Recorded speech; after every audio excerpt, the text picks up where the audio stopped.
সকালবেলা স্কুলে যাচ্ছি। হেঁটে হেঁটে স্কুলে যেতে যেতে দেরি হয়ে গেল।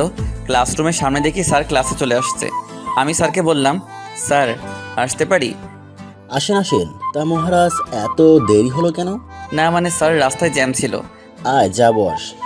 আমি গিয়ে সবার পিছনে বসলাম। আমার সাথে কেউ নাই, আমি একাই বসে আছি।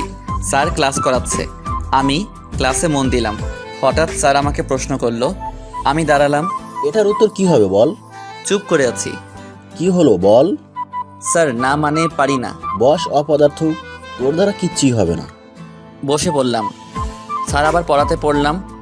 এবার আমার পরিচয়টা দেই। আমি শাহরিয়া রহমান, এবার ক্লাস 10-এ পড়ি। বাবা মায়ের বড় ছেলে। আমার ছোট ভাই আছে আর একটা বোন আছে। বাবা আইনজীবী, মা গৃহিণী। স্যার ক্লাস শেষ করে চলে গেল। এভাবে সবগুলো ক্লাস শেষ করলাম। স্কুলে তেমন কোনো বন্ধু নেই, কারণ আমি তাদের মতো পড়াশোনা পারি না। স্কুলে সবাই আমাকে অপদার্থ বলে চিনে। আমি ক্লাস শেষ করে বাইরে আসলাম। ফোন বের করে দেখি 1টা বাজে।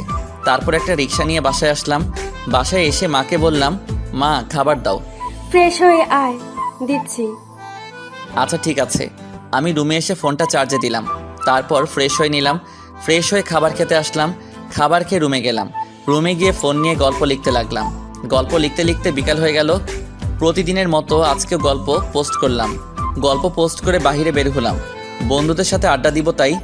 স্কুলে বন্ধু না থাকলেও বাইরে কিছু বখাটে বন্ধু আছে। আমি বাইরে এসে রাব্বিকে ফোন দিলাম। হ্যালো রাব্বি, তোরা কই? আমরা এখানে আছি, তুই চলে আয়। ওকে, আমি 2 মিনিটে আসছি। আমি কল কেটে দিলাম। কল কেটে সেখানে গেলাম। দেখি সবগুলো বসে আছে। আমি গিয়ে তাদের সাথে বসলাম। তখন রাব্বি বলল, দোস্ত, তোর তো রেজিস্ট্রেশন হয়নি, আমাদের স্কুলে চলে আয়। লাভ নাই রে, বাবা আসতে দিবে না। আর বাবা কীরকম লোক জানিস তো। জানি। দোস্ত চল আজ মেয়ে পটাই। কার জন্য? আমার জন্য। তুই না রিলেশন করছিলি? আরো লাগবে।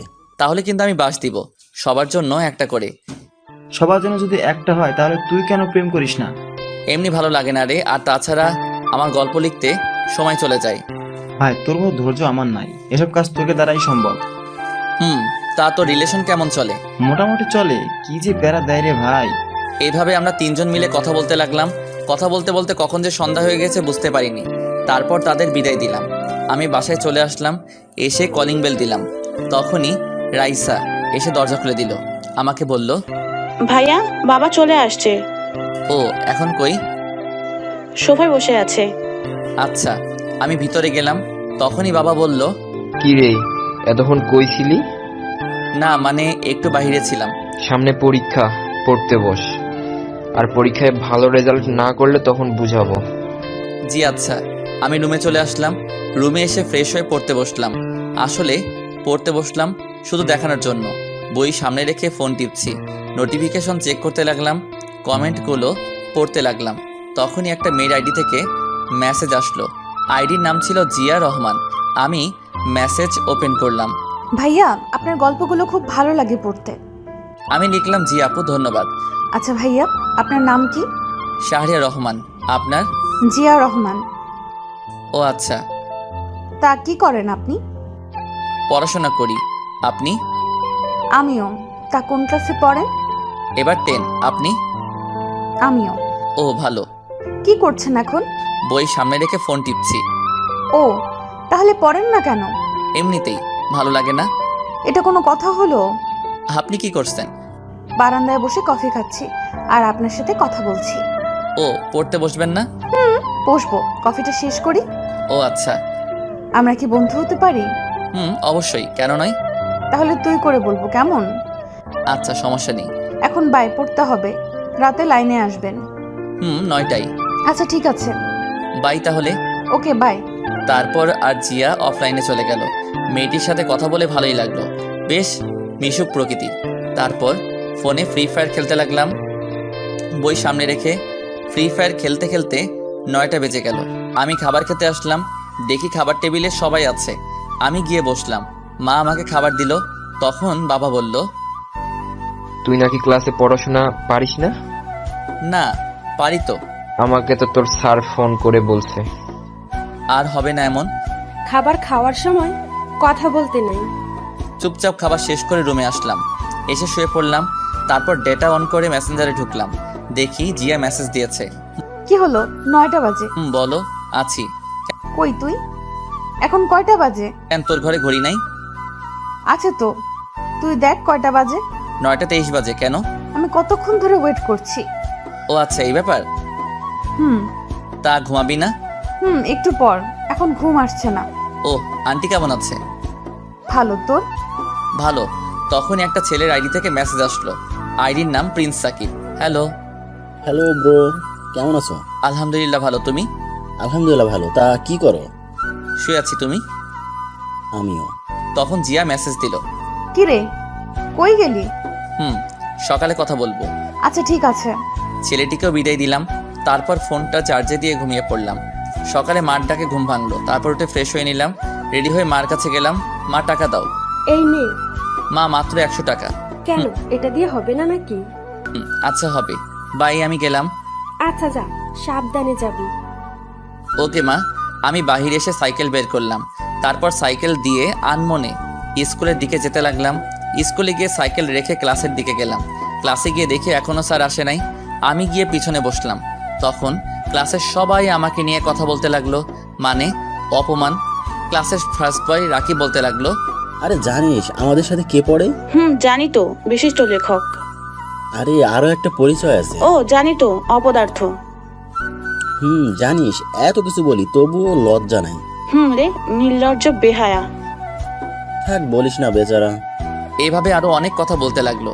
আমি সব সহ্য করলাম, কিছু বলার নাই, কারণ আসলেই তো আমি অপদার্থ। একটু পরে স্যার ক্লাসে আসলো। স্যার এসে ক্লাস করাতে লাগলো। এক সময় স্যার বলল, তোমাদের সামনের এত তারিখ থেকে নির্বাচনী পরীক্ষা, কেউ যদি ফেল করো তাহলে এসএসসি পরীক্ষা দিতে পারবে না। তখন রাকিব বলল, স্যার, কিন্তু আমাদের ক্লাসে একজন আছে, তাকে নিয়ে কি বলবেন? তাকে নিয়ে কোনো চিন্তা করিস না, অপদার্থ একটা। তারপর স্যার আবার পড়াতে লাগলো। এভাবে সবগুলো ক্লাস করলাম। সবগুলো স্যারই আমাকে অপদার্থ বলে। সব ক্লাস শেষ করে বের হলাম। তারপর সাইকেল নিয়ে পার্কে চলে আসলাম। পার্কে এসে একা একা বসে আছি নদীর পাড়ে। বসে বসে গল্প লিখছি। এই নদীর পাড়ে বসে থাকতে অনেক ভালো লাগে, বিশেষ করে একা একা। গল্প লেখা শেষ করে দেখি 3টা বেজে গেছে। আমি গল্প পোস্ট করলাম। তখনই জিয়া মেসেজ দিল। আমি রিপ্লাই দিলাম, বলো।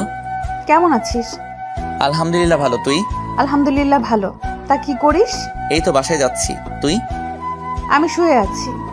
ও আচ্ছা, আমি বাসায় গিয়ে কথা বলবো। আচ্ছা ঠিক আছে, মেসেজে দিবি, আমি লাইনে থাকবো। তারপর ফোনটা পকেটে রেখে সাইকেল নিয়ে বাসায় আসলাম। বাসায় এসে কলিং বেল দিলাম। একটু পর মা দরজা খুলে দিল। কে রে, এতক্ষণ কই ছিলি? একটু বাহিরে ছিলাম। যা, ফ্রেশ হয়ে আয়, আমি খাবার দিচ্ছি। আচ্ছা। আমি রুমে এসে ফ্রেশ হয়ে খাবার খেয়ে নিলাম। খাবার খেয়ে ছাদে গেলাম। ছাদে একা বসে হেডফোন দিয়ে গান শুনতে লাগলাম। আমি জিয়াকে মেসেজ দিলাম, কি রে বল। খেয়েছিস? তুই? মাত্র। তা পরীক্ষা কবে থেকে শুরু? এই তো আর 7 দিন বাকি। ও আমারও। তা প্রস্তুতি কেমন? ভালো না। তোর? আমার ভালো। তোর ভালো না কেন? এমনিতেই। আচ্ছা, ভালো করে পড় তাহলে। কেন, কথা বলবি না? তোর সামনে পরীক্ষা, তাই। তোরও তো পরীক্ষা, তাহলে তুই পড়িস না কেন? ইচ্ছে করে না। যা পড়তে বস, আর ঠিক মতো নামাজ পড়বি। চেষ্টা করব। এইভাবে তার সাথে আরো অনেক কথা বলতে লাগলাম। একটু পর সে অফলাইনে চলে গেল। তখনই আবার সাকিবের আইডি থেকে মেসেজ আসলো। ভাইয়া কেমন আছেন? আলহামদুলিল্লাহ ভালো। তুমি? এই তো আলহামদুলিল্লাহ ভালো। আচ্ছা ভাইয়া, একটা কথা বলি। বলো। আপনি সবসময় কষ্টের গল্প লিখবেন। আচ্ছা, আর আমি কষ্টের গল্প বেশি পছন্দ করি। আমারও পড়তে ভালো লাগে। গল্পের মাঝে আমাকে খুঁজে পাই। তুমি কি কাউকে ভালোবাসো? ভাই, আপনি কাউকে ভালোবেসেছেন? না, তেমন কাউকে পাইনি। ভাই, প্রেম না করলে গল্পের শেষে এত রোমান্স করে দেন কেমনে? গল্প লিখলে কি প্রেম করতে হবে, এমন কোনো নিয়ম আছে? না তা না। আচ্ছা, আপনার বাসা কই? ময়মনসিংহ। তোমার? ঢাকা উত্তরা। ও, এভাবে তার সাথে আরো কথা বললাম। কথা বলতে বলতে কখন যে সন্ধ্যা হয়ে গেছে বুঝতে পারিনি। সন্ধ্যায় রুমে আসলাম। রুমে এসে ফোনটা একটু চার্জে দিলাম। তারপর পড়তে বসলাম, কিন্তু পড়তে ইচ্ছে করছে না। বই নিয়ে শুধু পাতা উল্টাচ্ছি, কিন্তু কোনটা পড়বো বুঝতে পারছি না, কারণ সব পড়া বাকি। তারপর একটা বিষয় নিয়ে পড়তে লাগলাম। পড়তে পড়তে খাবারের সময় হয়ে গেল। তারপর খাবার খেতে আসলাম। চুপচাপ খাবার খেয়ে নিলাম। তারপর রুমে আসলাম। রুমে এসে ফোন টিপতে লাগলাম। কমেন্টগুলো পড়তে লাগলাম। আবার জিয়া মেসেজ দিল। কি রে, কি করিস? শুয়ে আছি। তুই? আমিও। তা খেয়েছিস? তুই? দোস্ত তোর একটা পিক দে। আগে তোরটা দে তারপর। না, আগে তোরটা দে। Okay wait. তারপর আমি পিক দিলাম। একটু পর জিয়াও তার পিক পাঠালো। আমি দেখে তো পুরাই ক্র্যাশ। মায়াবী দুটি চোখ, চিকন একজোড়া ঠোঁট, উফ, দেখতে পরীর মতো লাগছিল। কিছু বললাম না। দোস্ত জানিস, আমি এসএসসি পরীক্ষার পর মেসে চলে যাব ঢাকায়। ও আচ্ছা। আচ্ছা তুই রিলেশন করিস? কথা বলে কি মনে হয়? জানি না, বল না। না রে, কখনো পাইনি মনের মতো। তাছাড়া আমার আবার প্রেম। কেন? তা তুই কি করিস? প্রেম করি না, কিন্তু একজনকে ভালো লাগে খুব। ও ভালো। আচ্ছা এখন ঘুমাই রে। আচ্ছা ভাই, আমি ঘুমিয়ে পড়লাম। এভাবে দেখতে দেখতে পরীক্ষা চলে আসলো। জিয়ার সাথে বন্ধুত্ব আর অনেক ফ্রি, আর সাকিবের সাথেও অনেক ফ্রি। সবগুলো পরীক্ষা মোটামুটি ভালো দিলাম, কিন্তু গণিত পরীক্ষা তেমন ভালো হয়নি। পরীক্ষা শেষে একদিন বিকালে ছাদে বসে আছি। তখন হঠাৎ দেখি বাবা ছাদে। বাবা আসতেই আমি দাঁড়িয়ে গেলাম। বাবা বলতে লাগলো, কি রে, তুই নির্বাচনী পরীক্ষায় গণিতে ফেল করছিস কেন? চুপ করে আছি। সারাদিন ফোন নিয়ে পড়ে থাকিস কেন? আজ থেকে তোর ফোন চালানো বন্ধ। আমার হাত থেকে ফোনটা নিয়ে গেল। বাবা ঠাস করে আমাকে চড় দিল, তারপর চলে গেল। আমি রুমে আসলাম। রুমে এসে দরজা বন্ধ করে দিলাম। মার রুম থেকে ঝগড়ার আওয়াজ আসলো। আমি জানি এখন বাবা মার সাথে ঝগড়া করছে। ঝগড়ার মাঝে থাপ্পড়ের আওয়াজ পেলাম। বুঝলাম বাবা মাকে মারছে। তখন মনে হয়েছিল নিজেকে শেষ করে দেই, কারণ আমার জন্য মা বাবার হাতে চড় খেলো। আমি বিছানায় শুয়ে পড়লাম। তারপর কান্না করতে করতে কখন যে ঘুমিয়ে পড়লাম মনে নেই। সকালে দেখি দরজায় কেউ ডাকছে। বুঝলাম যে এটা মা। আমি উঠে দরজা খুলে দিলাম। তারপর মা আমার হাতে ফোন দিয়ে বলল, ফোনে বেশি সময় দিবি না, ঠিক মতো পড়ায় মন দে। আমি মাকে জড়িয়ে ধরলাম আর কান্না করে দিলাম। তখন মা বলল, এই নে 4000 টাকা। তুই অনেক দিন ধরে বলেছিলি গিটার কেনার কথা, আমার কাছে আর নেই। টাকাগুলো নিয়ে মাকে বললাম, মা তুমি আমার জন্য কেন কষ্ট করো? যেদিন তুই সন্তানের বাবা হবি সেদিন বুঝতে পারবি। মা, কালকে আমার জন্য বাবা তোমাকে মেরেছিল তাই না? না, রেডি হয়ে আয়, স্কুলে যেতে হবে। আচ্ছা। আমি রুমে এসে ফ্রেশ হয়ে রেডি হয়ে নিলাম। তারপর টাকাগুলো নিয়ে খাবার খেতে গেলাম। খাবার খাওয়ার সময় মা বলল, শোন, এই টাকা তোর বাবা দেয়নি, এটা আমি তোর নানু বাড়ি থেকে আনছি, তোর নানু দিয়েছে। আচ্ছা মা। আমি খাবার খেয়ে স্কুলে গেলাম। স্কুলে যেতে যেতে দেরি হয়ে গেল। ক্লাসের সামনে গিয়ে দেখি স্যার ক্লাস করাচ্ছে। আমি স্যারকে বললাম, স্যার আসতে পারি? তোর মতো অপদার্থ ক্লাস করে কি করবি? মাথা নিচু করে আছি। আমি পিছনের বেঞ্চে গিয়ে বসলাম। স্যার ক্লাসে পড়া বোঝাচ্ছে। আমি সেদিকে খেয়াল করলাম না, কারণ আজ আমি গিটার কিনবো, সেজন্য খুব খুশি লাগছে। সবগুলো ক্লাস শেষ করলাম। ক্লাস শেষ করে বাইরে বের হলাম। তারপর রাব্বিকে ফোন দিলাম। কিছুক্ষণ পর কল ধরলো। হ্যালো, কই তুই? আমি মাত্র স্কুল থেকে বের হলাম। কেন? এই মোড়ে দাঁড়া, আমি 2 মিনিটে আসছি। ওকে আয়। আমি কল কেটে মোড়ে গেলাম। দেখি রাব্বি দাঁড়িয়ে আছে। আমি বললাম, দোস্ত চল গিটার কিনতে যাব। সত্যি নাকি? চল। পিছনে বস। আমি সাইকেল চালাতে লাগলাম। আমার পিছনে রাব্বি বসে আছে। কিছুক্ষণ পর একটা দোকানে আসলাম। এসে ভালো দেখে একটা গিটার কিনলাম। তারপর বাসায় চলে আসলাম। রাব্বিকে তার বাসায় পৌঁছে এসে কলিং বেল দিলাম। একটু পর ছোট বোন এসে দরজা খুলে দিল। আমার হাতে নতুন গিটার দেখে অবাক। কি রে মা, কই? আমি গিটার নিয়ে রান্নাঘরে আসলাম আর মাকে দেখালাম। ভালো হয়েছে, এবার ফ্রেশ হয়ে আয়, আমি খাবার দিচ্ছি। ঠিক আছে মা। যা। আমি রুমে আসলাম। এসে ফ্রেশ হয়ে ফোনটা চার্জে দিয়ে খাবার খেতে আসলাম। খাবার খেয়ে রুমে আসলাম। এসে গল্প লেখা শুরু করলাম। গল্প লেখা শেষ করে দেখি 3টা বাজে। আমি গিটার নিয়ে ছাদে আসলাম। এসে গিটার বাজাতে লাগলাম। আমি আগে থেকে গিটার বাজানো পারি। কিছুক্ষণ একা থেকে গিটার বাজানোর পর ফোন টিপতে লাগলাম। তখনই জিয়া মেসেজ দিল। কি রে হারামি, কই তুই? আছি, বল। কেমন আছিস? আলহামদুলিল্লাহ ভালো, তুই? আমিও। তা কি করিস? এই তো বসে বসে গিটার বাজাই। তুই? কি, তুই গিটার বাজাতে পারিস? আমিও বসে আছি। পারি। এইভাবে কিছুক্ষণ কথা বললাম। তারপর অফলাইনে চলে আসলাম। আমি বিকালে আড্ডা দিতে বের হলাম। বন্ধুদের সাথে আড্ডা দিয়ে সন্ধ্যায় বাসায় এসে পড়তে লাগলাম। পড়াশোনা শেষ করে খাবার খেতে গেলাম। খাবার খেয়ে রুমে এসে সাকিব আর জিয়ার সাথে কথা বলতে লাগলাম। কথা বলা শেষ করে ঘুমিয়ে পড়লাম। এভাবে চলে গেল অনেক দিন। দেখতে দেখতে পরীক্ষা চলে আসলো। সব সময় জিয়া আমার খেয়াল রাখতো। ঠিকমতো খেয়েছি কিনা, নামাজ পড়েছি কিনা, তার সাথে বন্ধুত্বটা জমে উঠেছে। আমারও ভালো লাগতে শুরু করলো। পরীক্ষা আগের দিন রাতে আমি ফোন হাতে নিয়ে ডাটা চালু করলাম। তখন দেখি জিয়ার মেসেজ। কি রে, তুই আজকে গল্প দিয়েছিস কেন? কেন, কি হয়েছে? কালকে তোর পরীক্ষা, আজ গল্প না দিলে কি হতো? শোনো, গল্প আমার জীবনের সাথে মিশে গেছে, তাই তাই বলে পরীক্ষার আগের দিন দিতে হবে? আচ্ছা বাদ দে, তার প্রস্তুতি কেমন? আমার ভালো, তোর? খুব খারাপ। আমি জানতাম তুই এই কথা বলবি। এছাড়া কোনো কথা নেই। পরীক্ষা শেষ হবার আগে আর লাইনে আসবো না। তোর নাম্বারটা দে। কেন, কি করবি? এমনিতেই দে। সময় হোক তারপর দিব।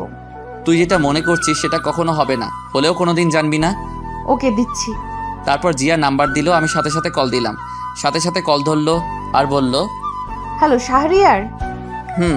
আমি তার কণ্ঠ শুনে আর কথা বলতে পারছি না। এত সুন্দর কণ্ঠ হতে পারে, আমি তার কণ্ঠ শুনে ফিদা।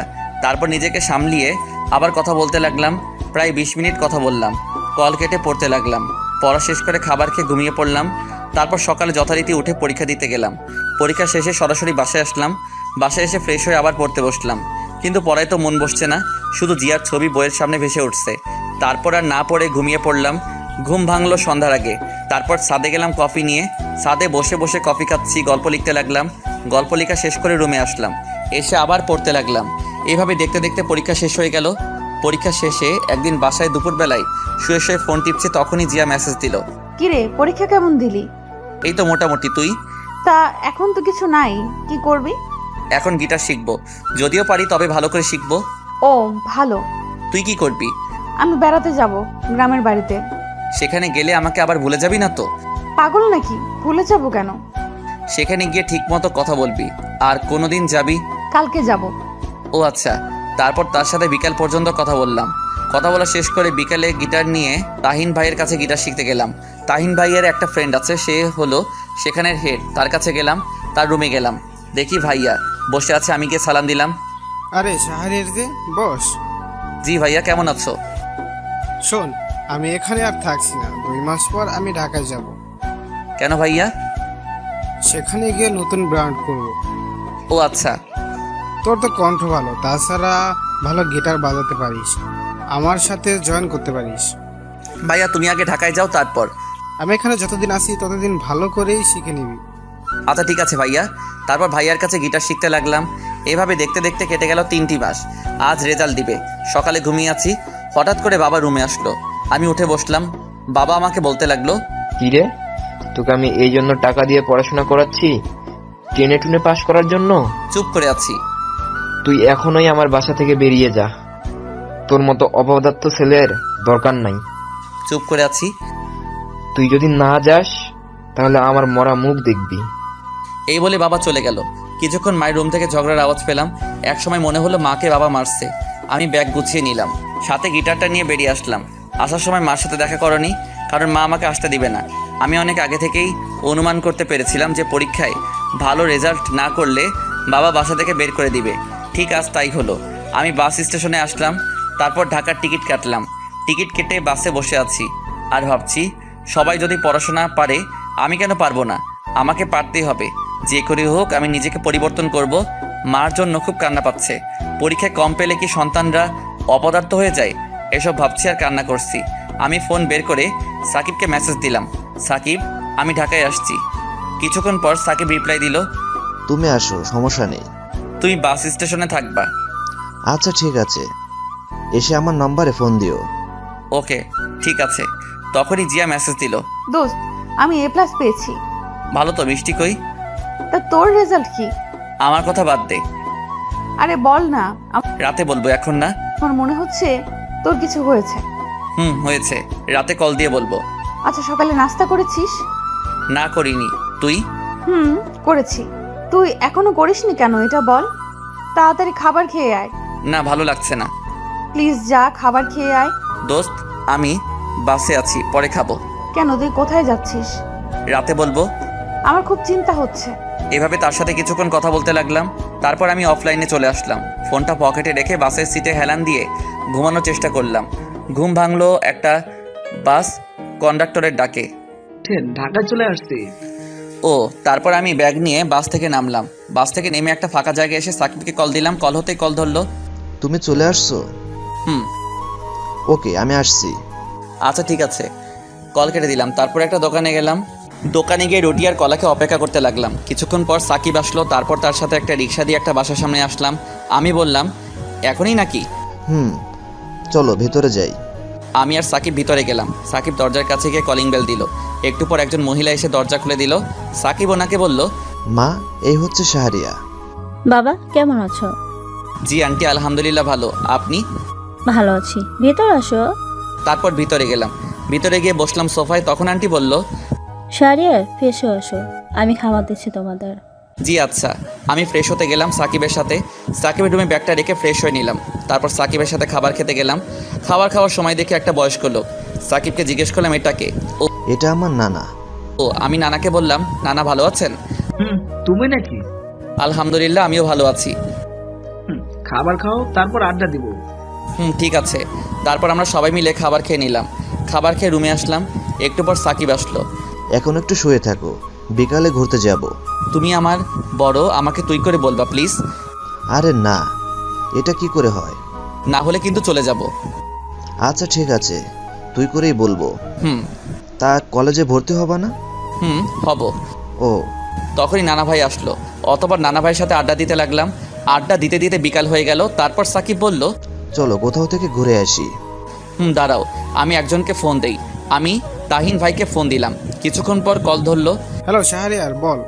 ভাই আমি ঢাকায়, আমি তোমার সাথে জয়েন হতে চাই। তুই এখন আসতে পারবি? পারবো ভাই।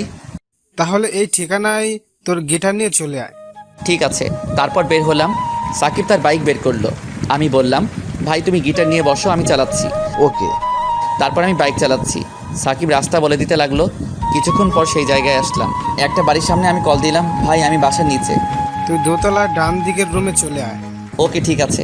তারপর বাইক রেখে উপরে গেলাম। দেখি দরজা খোলা। আমি ভিতরে গেলাম, গিয়ে সালাম দিলাম। ভাই। বস। তা এটা কি? ভাই তাদের বাসায় উঠছি, আমার বন্ধু। বস, আর এই নে। একটা কাগজ দিয়ে আমি নিলাম। ভাই এটা কি?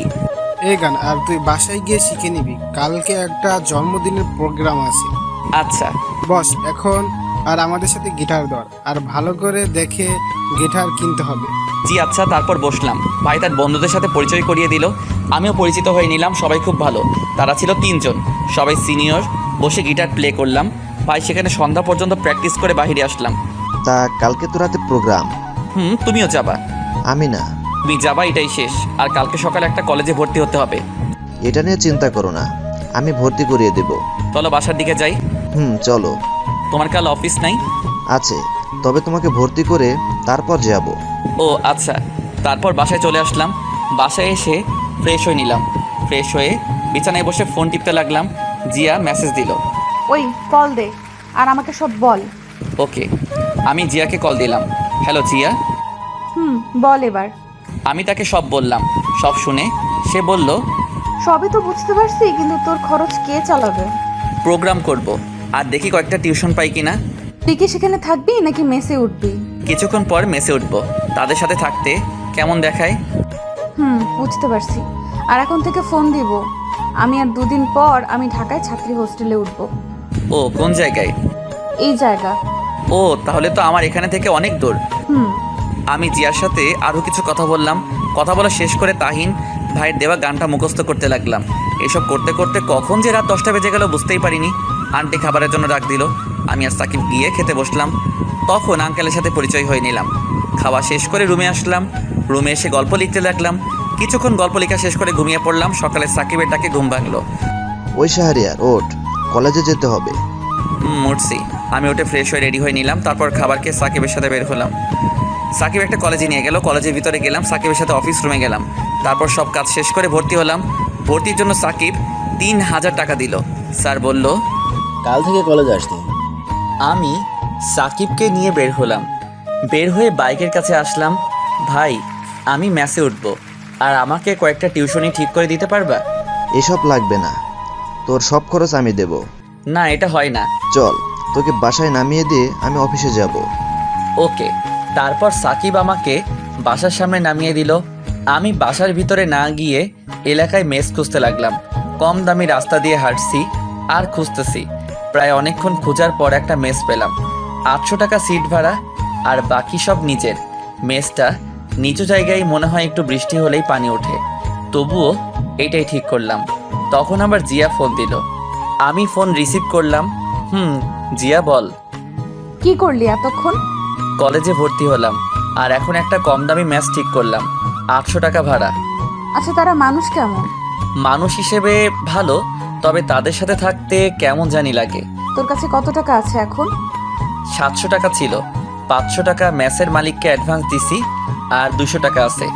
ও, তোর এই নাম্বারে কি বিকাশ করা? কেন? আচ্ছা, রাখছি, বাই। এই বলে কল কেটে দিল। আমিও তারপর সব ঠিক করে একটা চায়ের দোকানে আসলাম। তারপর দোকানদার মামাকে চা দিতে বললাম। দোকানদার মামা একটু পর চা নিয়ে আসলো। আমি চা নিয়ে মামাকে বললাম, আচ্ছা মামা, একটা কথা বলি, তুমি কি কয়টা টিউশনি ঠিক করে দিতে পারবা? ছোটদের পড়াতাম। হ্যাঁ তাই নাকি? আমার 2টা মেয়ে আছে, একটা 5-এ পড়ে আর একটা 3-তে পড়ে। আমিও খুঁজছি। ও আচ্ছা। তা তুমি কাল থেকে পড়াতে আসবা বিকালে? জি আচ্ছা, ধন্যবাদ আপনাকে। তারপর মামার সাথে আরও কিছু কথা বললাম। কথা বলে বাসার দিকে আসলাম। বাসায় এসে কলিং বেল দিলাম। একটু পর আন্টি এসে দরজা খুলে দিল। আমি গিয়ে সোফায় বসলাম আর আন্টিকে ডাক দিলাম। আন্টি, আমি ম্যাচ ঠিক করে ফেলেছি, তাই আজ সেখানে চলে যাব। কেন বাবা, আমাদের সাথে থাকতে তোমার অসুবিধা হচ্ছে? না আন্টি, কি বলেন, আসলে কলেজ সেখান থেকে কাছে তো, তাই। তাই বলে চলে যাবা? আমাদের বাসা থেকে পড়াশোনা করো। আন্টি, একটু বুঝতে চেষ্টা করুন। তারপর আন্টিকে অনেক কষ্টে রাজি করলাম। রুমে গিয়ে ব্যাগ গুছিয়ে নিলাম। আমি জানি সাকিব আমাকে যেতে দিবে না, তাই তাকে না বলে যাচ্ছি। আমি ব্যাগ গুছিয়ে বের হতে যাব, তখনই ফোনে মেসেজ আসলো। আমি ফোন বের করে দেখি বিকাশে 1500 টাকা আসছে, সাথে একটা জিআর মেসেজ। আমার কাছে এই টাকাগুলো ছিল, আরও থাকলে আরও দিতাম, চিন্তা করিস না। আমি হোস্টেলে উঠলে তোকে প্রতি মাসে দেওয়ার জন্য চেষ্টা করব, আর রাতে কথা বলবো। এখন বাই। আমি মেসেজটা পড়ে কি বলবো বুঝতে পারছি না। আমি ভাবতে লাগলাম, আমাদের পরিচয়টা অনলাইনে হয়েও জিয়া আমাকে এতটা সাহায্য করলো। সত্যি এমন বন্ধু পেতে হলে ভাগ্য লাগে। তারপর ফোন পকেটে রেখে রুম থেকে বের হয়ে সবাইকে বিদায় দিয়ে বাসা থেকে বের হয়ে আসলাম। অতপর একটা রিক্সা দিয়ে ম্যাচের সামনে আসলাম। তারপর রিক্সা মামাকে ভাড়া দিয়ে ম্যাচের ভিতরে চলে আসলাম। ম্যাচে এসে আমি রুম পরিষ্কার করতে লাগলাম। রুম পরিষ্কার করছি, তখনই মালিক আসলো আর বলল,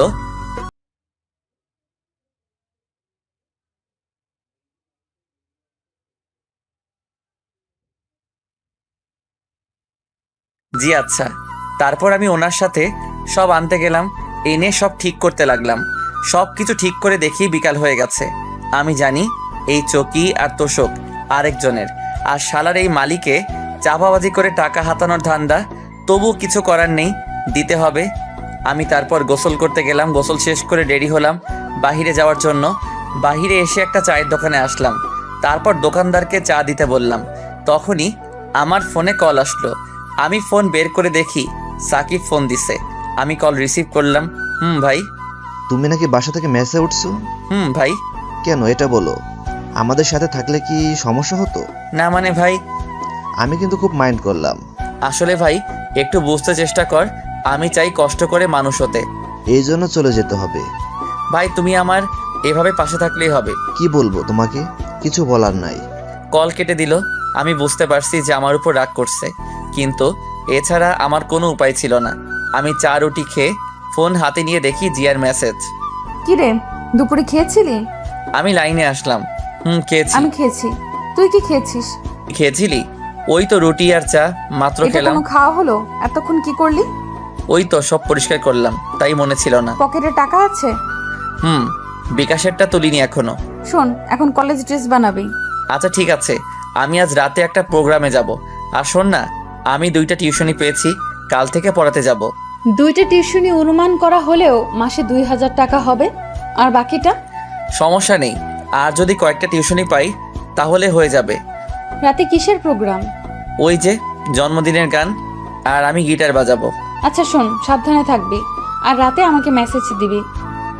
আচ্ছা আন্টি কেমন আছে? আর আসবি কবে? আমি আসবো কালকে বিকালে, আমার সাথে বাবা আসবে। ও আচ্ছা, এখন যাই রে, সন্ধ্যা হয়ে গেছে। নামাজ পড়ে যা। ঠিক আছে। তারপর ফোন পকেটে রেখে নামাজে গেলাম। নামাজ শেষ করে আবার ম্যাসে আসলাম গিটার নেওয়ার জন্য। গিটারটা নিয়ে বাহিরে আসলাম। তারপর একটা রিক্সা দিয়ে তাহিন ভাইয়ের বাসায় চলে আসলাম। তাহিন ভাইয়ের বাসায় এসে কলিং বেল দিলাম। কিছুক্ষণ পর এসে দরজা খুলে দিল। আমাকে দেখে বলল, তোর জন্য অপেক্ষা করছি, আয়। আমি ভিতরে গেলাম, দেখি সবাই রেডি হচ্ছে। সবাই আর একবার প্র্যাকটিস করো। সেখানের একটা ভাই বলল, চল। তারপর সবাই মিলে একটু প্র্যাকটিস করে নিলাম। কিছুক্ষণ পর সবাই রেডি হয়ে একটা গাড়িতে উঠলাম।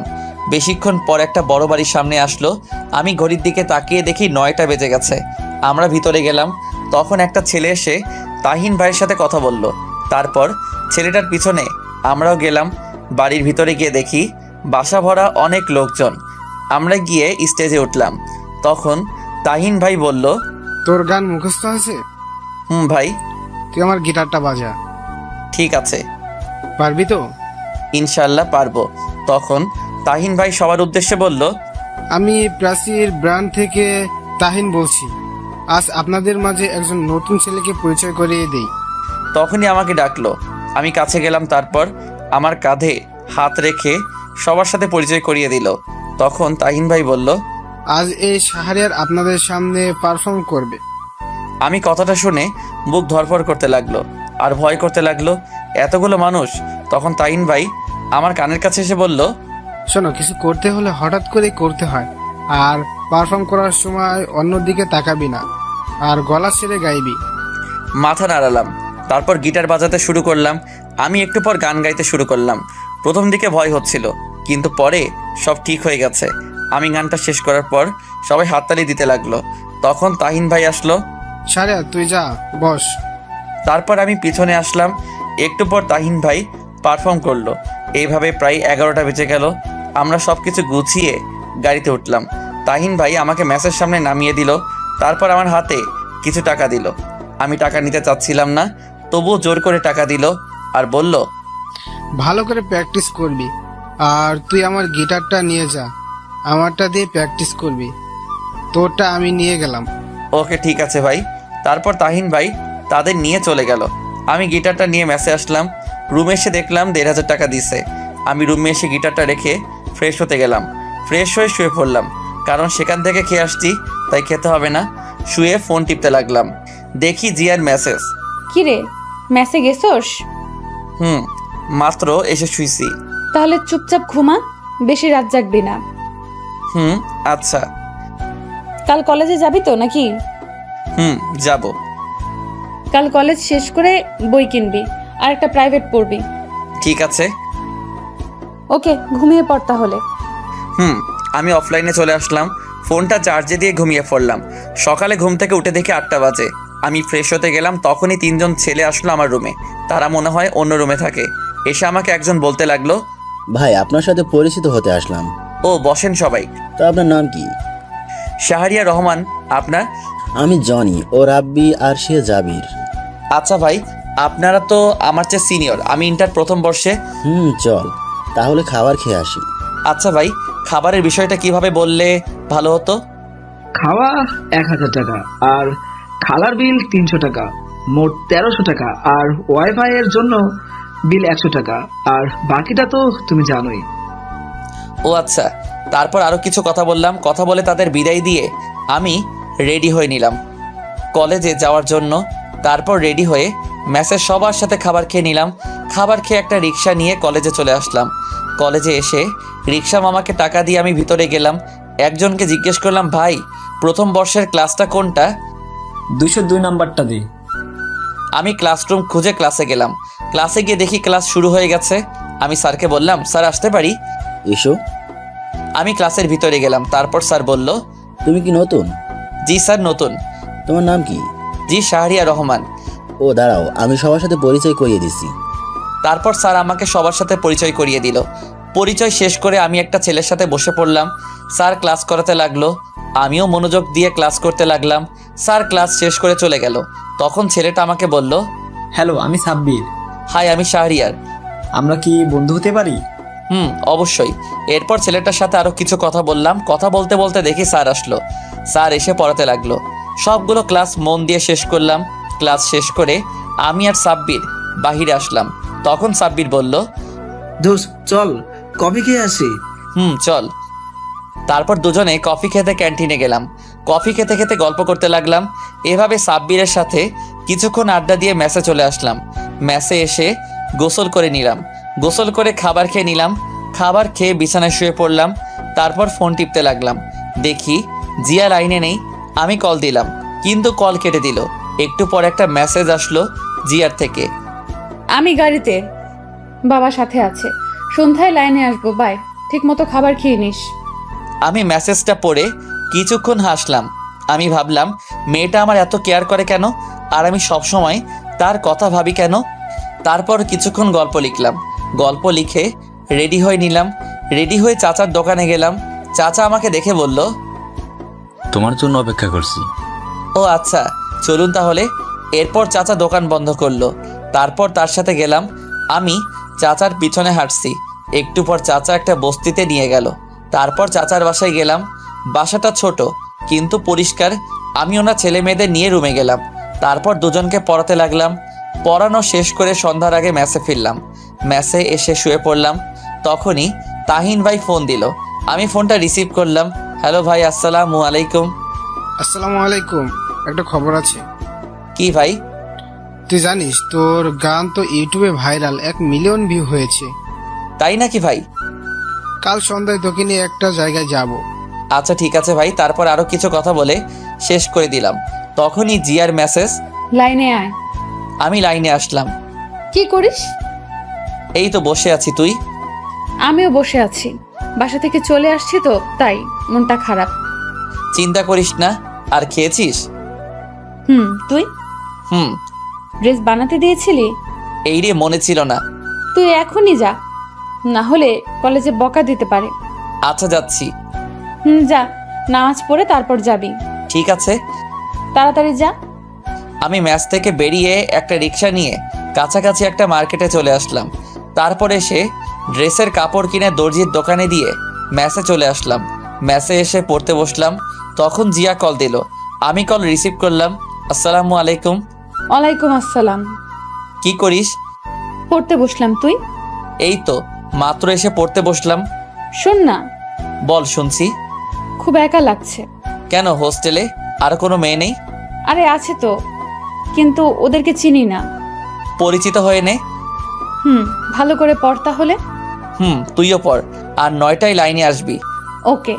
সব সময় জামাইয়ের চিন্তা করিস না, পড়। শালা, আমি কি তোর মতো? আমি আবার কি করলাম? বাল। তুই বকাও দিতে পারিস? জানতাম না। বাল, পড় এখন। আল্লাহ হাফেজ। এই বলে কল কেটে দিল। আমি তার কথা শুনে হাসতে লাগলাম। হাসছি আর বলছি, পাগলি একটা। এসব বাদ দিয়ে পড়তে লাগলাম। কালকের পড়া শেষ করে খাবার খেয়ে নিলাম। খাবার খেয়ে দেখি 9:30 বাজে। আমি বিছানায় শুয়ে পড়লাম। তারপর লাইনে এসে দেখি জিয়ার অনেকগুলো মেসেজ। ওই শালা, 9টা বাজে। শালা কই তুই? কিরে কই তুই? এরকম আরো অনেক মেসেজ। আমি রিপ্লাই দিলাম, বল। আসছি তো। রাগ করিস কেন? আমি খেতে গেছিলাম তাই দেরি হয়েছে, সরি। ও আচ্ছা ঠিক আছে। তুই খেয়েছিস? শোন না। বল। আমিও গল্প লিখতে চাই। ও আচ্ছা, লিখবি, সমস্যা কি? কিন্তু কিভাবে শুরু করব এটা বলে দে। প্রথমে প্রাকৃতিকভাবে শুরু হবে, তারপর মাঝে ঘটনা থাকবে, শেষে মিল থাকবে। আচ্ছা শোন, আমি গল্প লিখে তোকে দেখাবো। কলেজে ভর্তি হয়েছিস? কাল থেকে কলেজে যাব। ও আচ্ছা। এখন ঘুমিয়ে পড়। ঠিক আছে, তুইও ঘুমিয়ে পড়িস। ঠিক আছে। তারপর ফোন চার্জে দিয়ে ঘুমিয়ে পড়লাম। সকালে ঘুম থেকে উঠে ফ্রেশ হয়ে খাবার খেয়ে নিলাম। তারপর রেডি হয়ে রিক্সা নিয়ে কলেজে চলে আসলাম। কলেজ শেষ করে মেসে এসে গোসল করে খাবার খেয়ে নিলাম। তারপর কিছুক্ষণ শুয়ে থেকে বিকালে টিউশনি করিয়ে সন্ধ্যায় তাহিন ভাইয়ের বাসায় গেলাম। আমি কলিং বেল দিলাম। একটু পর দরজা খুলে দিল। আমাকে দেখে বলল, তোর জন্য অপেক্ষা করছি, আয় ভিতরে আয়। আমি ভিতরে গিয়ে সোফায় বসলাম। তাহিন ভাইও বসলো আর আমাকে বলল, তোকে গান গাওয়ার জন্য অনেক বড় একটা চ্যানেল অফার দিয়েছি, আর আমি গান বাজনা ছেড়ে দিব। মানে কেন ভাই? আরে সংসার করতে হবে তো, বিয়ের বয়স তো পার হয়ে যাচ্ছে। ও আচ্ছা। আমি সবার সাথে আলোচনা করছি, এই ব্র্যান্ডের সকল দায়িত্ব তোর হাতে তুলে দিতে চাই। না ভাই, আমি নতুন, এর চেয়ে রিফাত ভাইকে দাও, আমি পাশে থাকবো। গুড, আমি এটাই শুনতে চাইছিলাম। আমি তোকে পরীক্ষা করলাম। ও আচ্ছা, চল যাই। চলো। তারপর আমি আর তাহিন ভাইয়ের সাথে যেতে লাগলাম। নিচে এসে তার গাড়ি দিয়ে যেতে লাগলাম। তাহিন ভাই কিছুক্ষণ পর একটা স্টুডিওর সামনে নিয়ে আসলো। আমি তার সাথে ভিতরে গেলাম। ভিতরে গিয়ে দেখি 8 বা 9 জন তাহিন ভাইয়ের মতো ছেলে বসে আছে। এই হলো শাহরিয়ার। তাহিন ভাই তাদের কাছে গিয়ে বলল, ও আচ্ছা, তুমি বসো, আমি তার সাথে কথা বলছি। তাহিন ভাই একটা চেয়ারে বসলো। তারপর আমাকে জিজ্ঞেস করলো, তুমি ওই দিন যে গানটা গিয়েছিলে এটা কি আজ মাইক্রোফোনে বলতে পারবা? আমরা চাচ্ছি এটা ভালোভাবে গানটি আপলোড করতে। জি ইনশাল্লাহ পারবো। আর টাকা নিয়ে চিন্তা করো না, তোমার গান যদি সবার ভালো লেগে যায় তাহলে কপাল। জি ভাই জানি। তা গানটা একবার প্র্যাকটিস করে নাও। জি আচ্ছা। তারপর গানের স্ক্রিপ্ট দিল, আমি ভালো করে পড়তে লাগলাম। কিছুক্ষণ পড়ার পর আমাকে একটা রুমে মাইক্রোফোনের সামনে দিয়ে আসলো। তারপর ভাইয়াটা চলে গেল। সামনে কাজ দেওয়া। একটু পর সবাই বলল রেডি, 3, 2, 1, 0 অ্যাকশন। তারপর মিউজিক বাজতে লাগলো। একটু পর আমি গান গাইতে শুরু করলাম। গানটা শেষ করে আমি তাদের কাছে আসলাম। এসে সবাই বলতে লাগলো তুমি এত সুন্দর গান গাইতে পারো ভাবতেও পারিনি, সত্যি। চুপ করে আছি। তুমি বাসায় চলে যাও, এই গানটা এখন এডিট করতে হবে, আর কালকে সন্ধ্যায় আসবে, আর কালকে সকালে গানটি আপলোড করা হবে তোমার ছবি সহ। জি ভাইয়া। তারপর আমি আর তাহিন ভাই চলে আসলাম। তাহিন ভাই আমাকে ম্যাচের সামনে নামিয়ে দিয়ে চলে গেল। আমি ম্যাচে এসে ফ্রেশ হয়ে পড়তে বসলাম। তখনই মনে হলো জিয়ার কথা। আমি ফোন দিলাম। কিছুক্ষণ কল হওয়ার পর কল ধরলো। আসসালামু আলাইকুম। ওয়ালাইকুম আসসালাম। দোস্ত কি করিস? জামাইয়ের সাথে রোম্যান্স করি। তুই? শালা আমি পড়তাছি, কিভাবে রোমান্স করিস বল না, আমিও শিখি, কাজে লাগবে। শালা হারামি, ফাজলামো বাদ। শোন না। বল। আমি সব বললাম জিয়াকে। সব শুনে জিয়া অবাক। দোস্ত তুই কি শিল্পী হয়ে যাবি রে? দোয়া করি। রে পড়তে বসবি না? আমি তোর মতো, আমি পড়তেছি। ও বাড়িতে ফোন দিয়েছিলি? দিয়েছিলাম। আচ্ছা পড় তাহলে, পরে লাইনে আসবি। ঠিক আছে। আমি কল কেটে দিলাম। তারপর পড়তে লাগলাম। পড়া কমপ্লিট করে খাবার খেয়ে বিছানায় শুয়ে ফোন টিপতে লাগলাম। তারপর কিছুক্ষণ জিয়ার সাথে কথা বলে ঘুমিয়ে পড়লাম। সকালে ফোনের আওয়াজে ঘুম ভাঙলো। আমি ফোন হাতে নিয়ে দেখি জিয়া ফোন দিছে। আমি রিসিভ করলাম। বল। ঘুম থেকে উঠ। কেন? শালা 9টা বাজে। কি 9টা বাজে? আমি লাফ দিয়ে উঠে বসলাম। তারপর ফোন রেখে ওয়াশরুমে দৌড় দিলাম। তাড়াতাড়ি করে ফ্রেশ হয়ে রেডি হয়ে কলেজে চলে আসলাম। কলেজে আসতে একটু দেরি হয়ে গেল। ক্লাসে গিয়ে দেখি স্যার ক্লাস করাচ্ছে। আমি বললাম স্যার আসতে পারি? আসো, কিন্তু তোমার ড্রেস কই? স্যার আগামী দিন থেকে। আচ্ছা ঠিক আছে, যাও বসো। আমি গিয়ে বসে পড়লাম। বসে মনোযোগ দিয়ে ক্লাস করতে লাগলাম। এভাবে প্রায় সবগুলো ক্লাস শেষ করলাম। ক্লাস শেষ করে বের হলাম। ফোন বের করে দেখি তাহিন ভাইয়ের 22টা কল। আমি সাথে সাথে কল দিলাম। কল দিয়ে রিসিভ ধরলো। হ্যালো ভাই। তুই তাড়াতাড়ি স্টুডিওর সামনে আয়। কেন ভাই, কি হয়েছে? আগে আয়, পরে বলছি। আচ্ছা ঠিক আছে। আমি তারপর একটা রিক্সা দিয়ে সেখানে চলে আসলাম। এসে রিক্সা ভাড়াটা দিয়ে ভিতরে গেলাম। ভিতরে যেতেই সবাই আমাকে জড়িয়ে ধরলো। আমি তো কিছুই বুঝলাম না। আমি সবাইকে বললাম কি হয়েছে ভাই? তুই জানিস তুই এখন কতটা ভাইরাল? আমরা তোর ফেসবুক আইডির লিঙ্ক দিছি, তুই তোর ফেসবুক চেক করে দেখ। আমি কি বলবো বুঝতে পারছি না। আমি এতটা খুশি হয়েছি তা বলে বোঝাতে পারবো না। ভাই সব কিন্তু তোমাদের জন্য, তোমরা না থাকলে আমি কখনোই এটা পারতাম না। তখন চ্যানেলের পরিচালক জুবাইর ভাই বলল, জি ভাই। তখন জিয়া ফোন দিল। আমি কল কেটে দিলাম। তারপর সবার সাথে আরও কিছু কথা বললাম। কথা বলতে বলতে কখন যে বিকাল হয়ে গেল বুঝতেই পারিনি। আমি সবাইকে বিদায় দিয়ে প্রাইভেট পড়তে চলে আসলাম। প্রাইভেট পড়ানো শেষ করে দর্জির কাছ থেকে ড্রেস নিয়ে ম্যাসে আসলাম। ম্যাসে আসতে আসতে সন্ধ্যা হয়ে গেল। আমি ফ্রেশ হয়ে বিছানায় শুয়ে পড়লাম। তারপর জিয়াকে কল দিলাম। কল দিতেই জিয়া ফোন ধরলো। দোস্ত কি করিস? তোর গান শুনি। তাই নাকি? দোস্ত আজ আমার গর্ব হচ্ছে তোকে নিয়ে। আরে এখন তো শুরু করলাম। দোয়া করিস আরও যেন বড় হতে পারি। দোয়ার কথা বলতে হবে। ছাগল?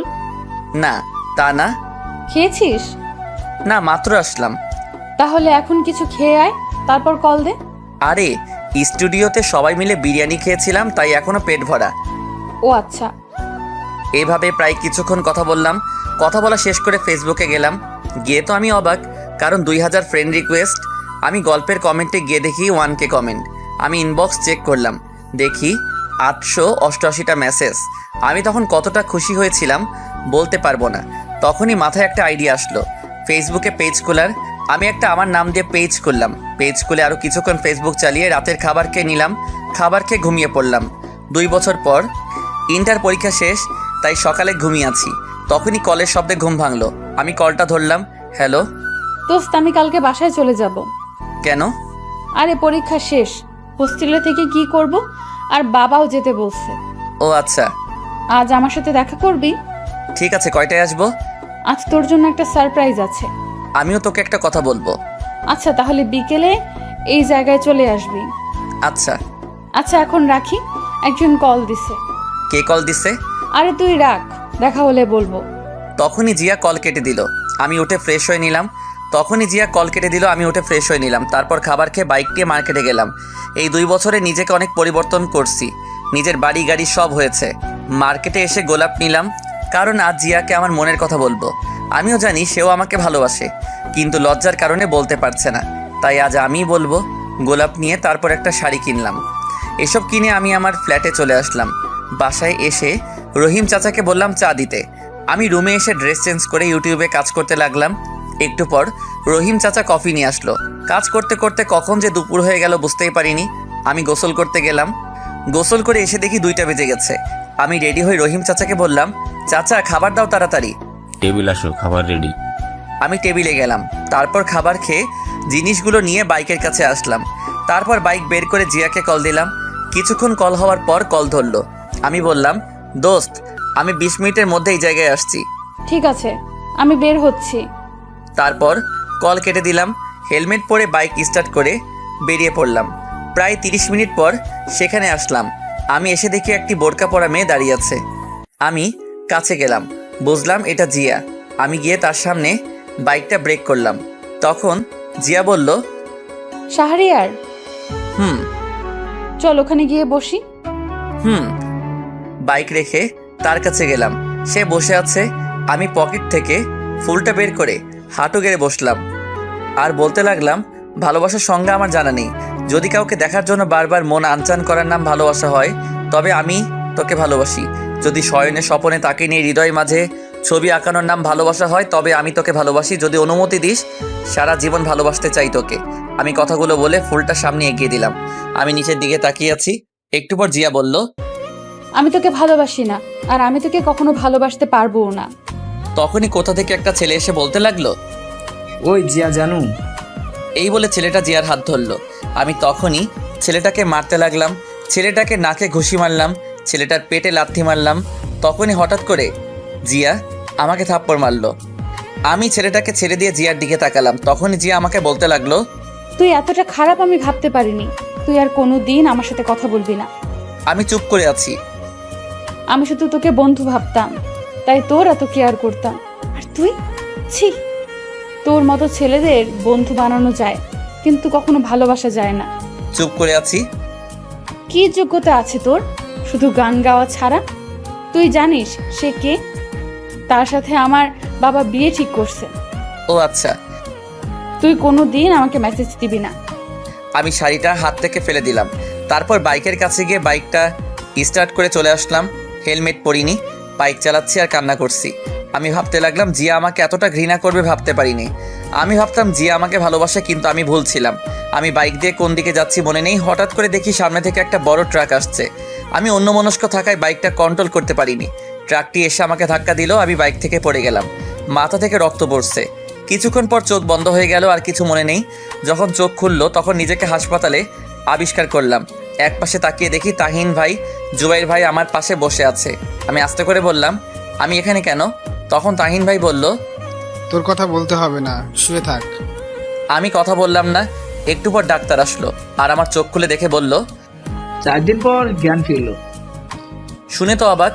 আমি ডান পা নাড়াতে লাগলাম, কিন্তু নাড়াতে পারছি না। তখন জুবাইর ভাই বলল, চিন্তা করিস না, আমরা আছি, ঘুমা তুই। একটু পর ডাক্তার একটা ইঞ্জেকশন দিল।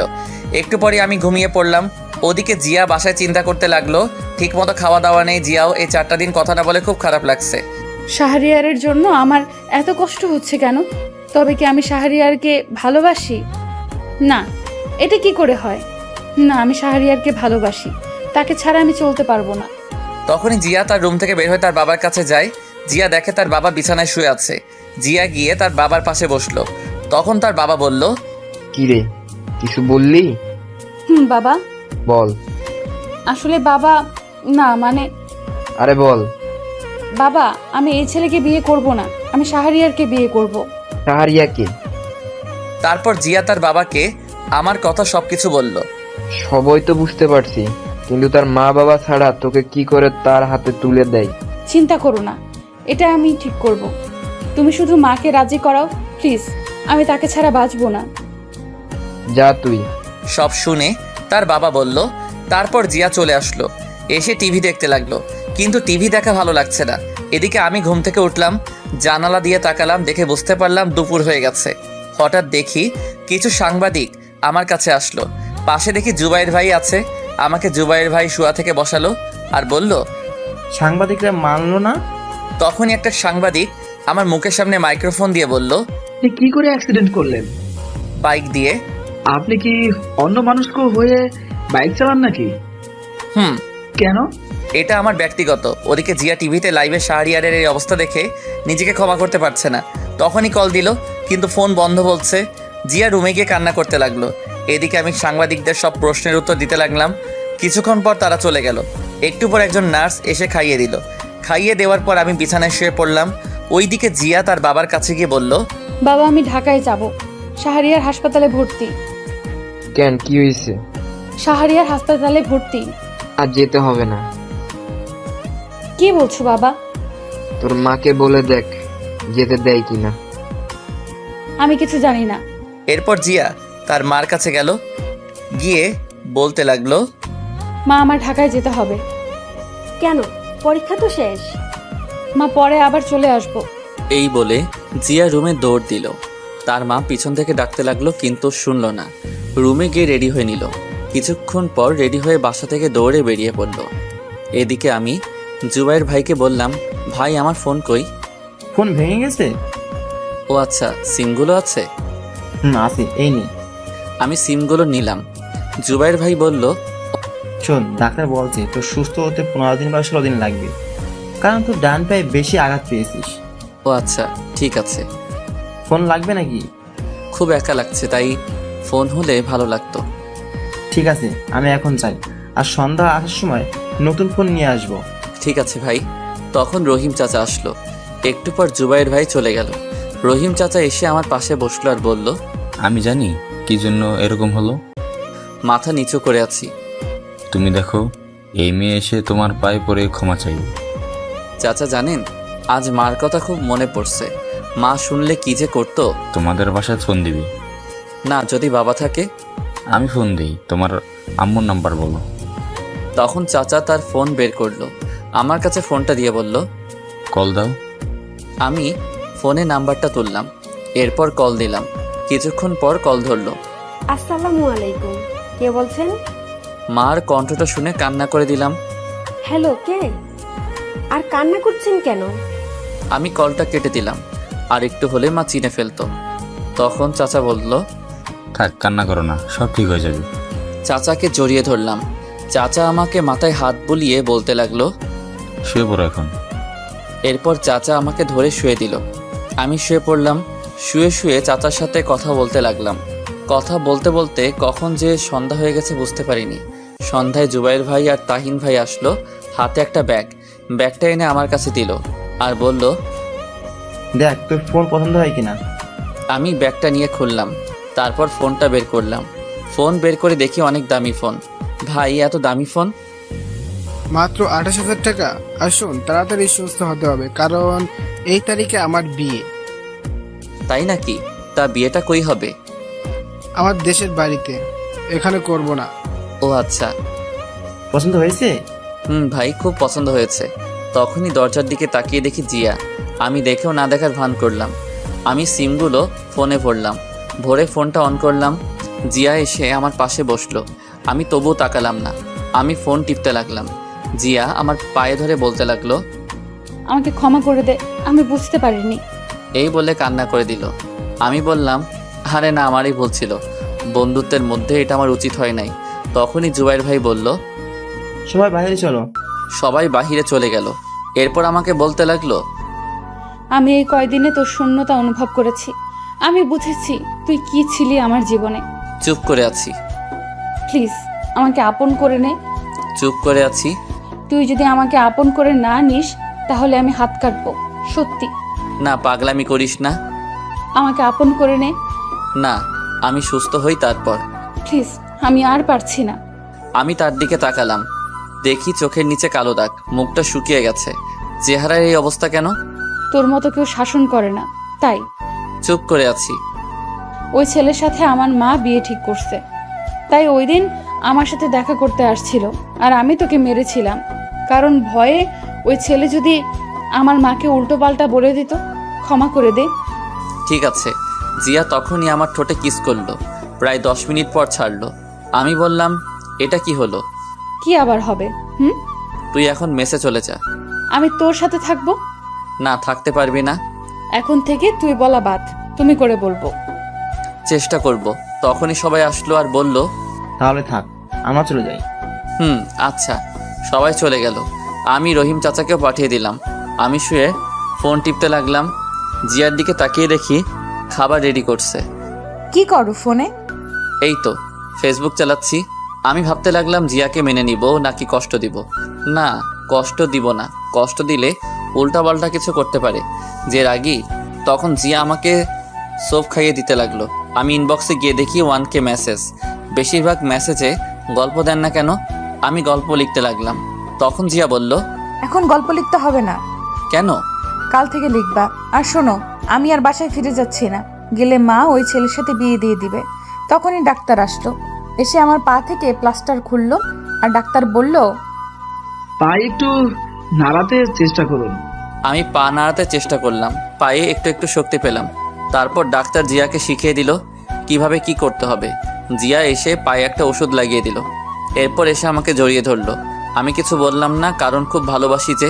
প্রায় অনেকক্ষণ থাকার পর রাতের খাবার খাইয়ে দিল। আমিও তাকে খাইয়ে দিলাম। এরপর জিয়া এসে আমার পাশে বসলো। ঘুমাবা না? না। আমার পাশে জায়গা আছে, শুয়ে পড়ো। না, তোমার সমস্যা হবে। না, সমস্যা হবে না, শুয়ে পড়ো। তারপর আমার পাশে শুয়ে পড়লো। জিয়া জড়িয়ে ধরলো। এটা কি হচ্ছে? আমাদের এখনো বিয়ে হয়নি। হবে তো নাকি? যখন হবে তখন দেখা যাবে। আমার মাথায় হাত বুলিয়ে দিল। একটু পর ঘুমিয়ে পড়লাম। মাঝরাতে হঠাৎ করে ঘুম ভেঙে গেল। আমি দেখি জিয়া আমার বুকে শুয়ে আছে, আর শরীর খুব গরম। আমি কপালে হাত দিয়ে দেখলাম জ্বর। তখন ভাবলাম উনি নিজে অসুস্থ, আর উনি নাকি আমাকে সেবা করার জন্য আসছে। আমি পাশ থেকে পানি নিলাম, একটা কাপড় নিলাম যে কপালে পট্টি দিতাম। দেখলাম একটু দূরে একটা তার রুমাল। আমি উঠতে গেলাম কিন্তু পারছি না, তাই পানি নিয়ে কপালে মুছে দিলাম। তখনই আমাকে আরো শক্ত করে জড়িয়ে ধরলো আর বলল, আমাকে একটু আদর করো। জিয়া ঘুমাও। জিয়া তখনই আমার ঠোঁটে কিস করতে লাগলো। একসময় আমি নিজেকে কন্ট্রোল করতে পারলাম না। আমি রেসপন্স দিতে লাগলাম। একসময় বুঝতে পারলাম কাজটা ঠিক হচ্ছে না। আমি ছেড়ে দিলাম। ছেড়ে দিয়ে জড়িয়ে ধরে ঘুমিয়ে পড়লাম। সকালে জিয়ার ডাকে ঘুম ভাঙলো। এই ওঠো, ওষুধ খেতে হবে। 10টা বাজে, ওঠো। তোমার জ্বর কমছে? এখন নাই। এরপর আমাকে ধরে বসালো, বসিয়ে কোনো মতে ফ্রেশ হয়ে নিলাম। এরপর আমাকে খাইয়ে দিল। খাবার খেয়ে ওষুধ খেয়ে নিলাম।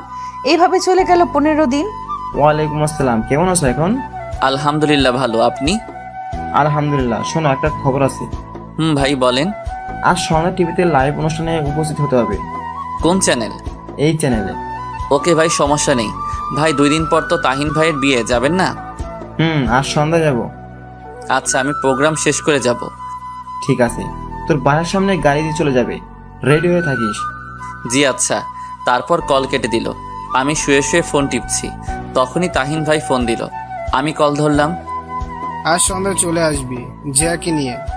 জি ভাই। তুই আসলে গায়ে হলুদ হবে। ঠিক আছে ভাই। জিয়াকে নিয়ে আসবি। আচ্ছা ঠিক আছে, তাছাড়া সেও আসবে। ওকে ঠিক আছে, রাখছি। সময় মতো চলে আসবি, আমায় যাতে ফোন দিতে না হয়। ওকে। আমি কল কেটে দিলাম। কল কেটে রহিম চাচাকে ডাক দিলাম। একটু পর রহিম চাচা আসলো। আমি বললাম, চাচা আমার বাইকটার কি অবস্থা? আমি জানতাম, তাই আমি মেকানিক দিয়ে আগে ঠিক করে রেখেছি। বাহ, তাই নাকি চাচা?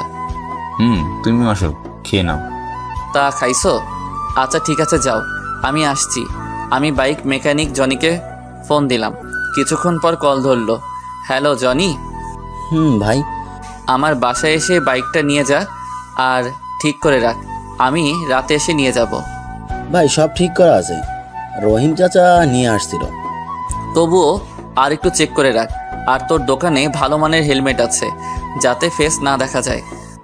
ভাই আছে, এখনই আসছি।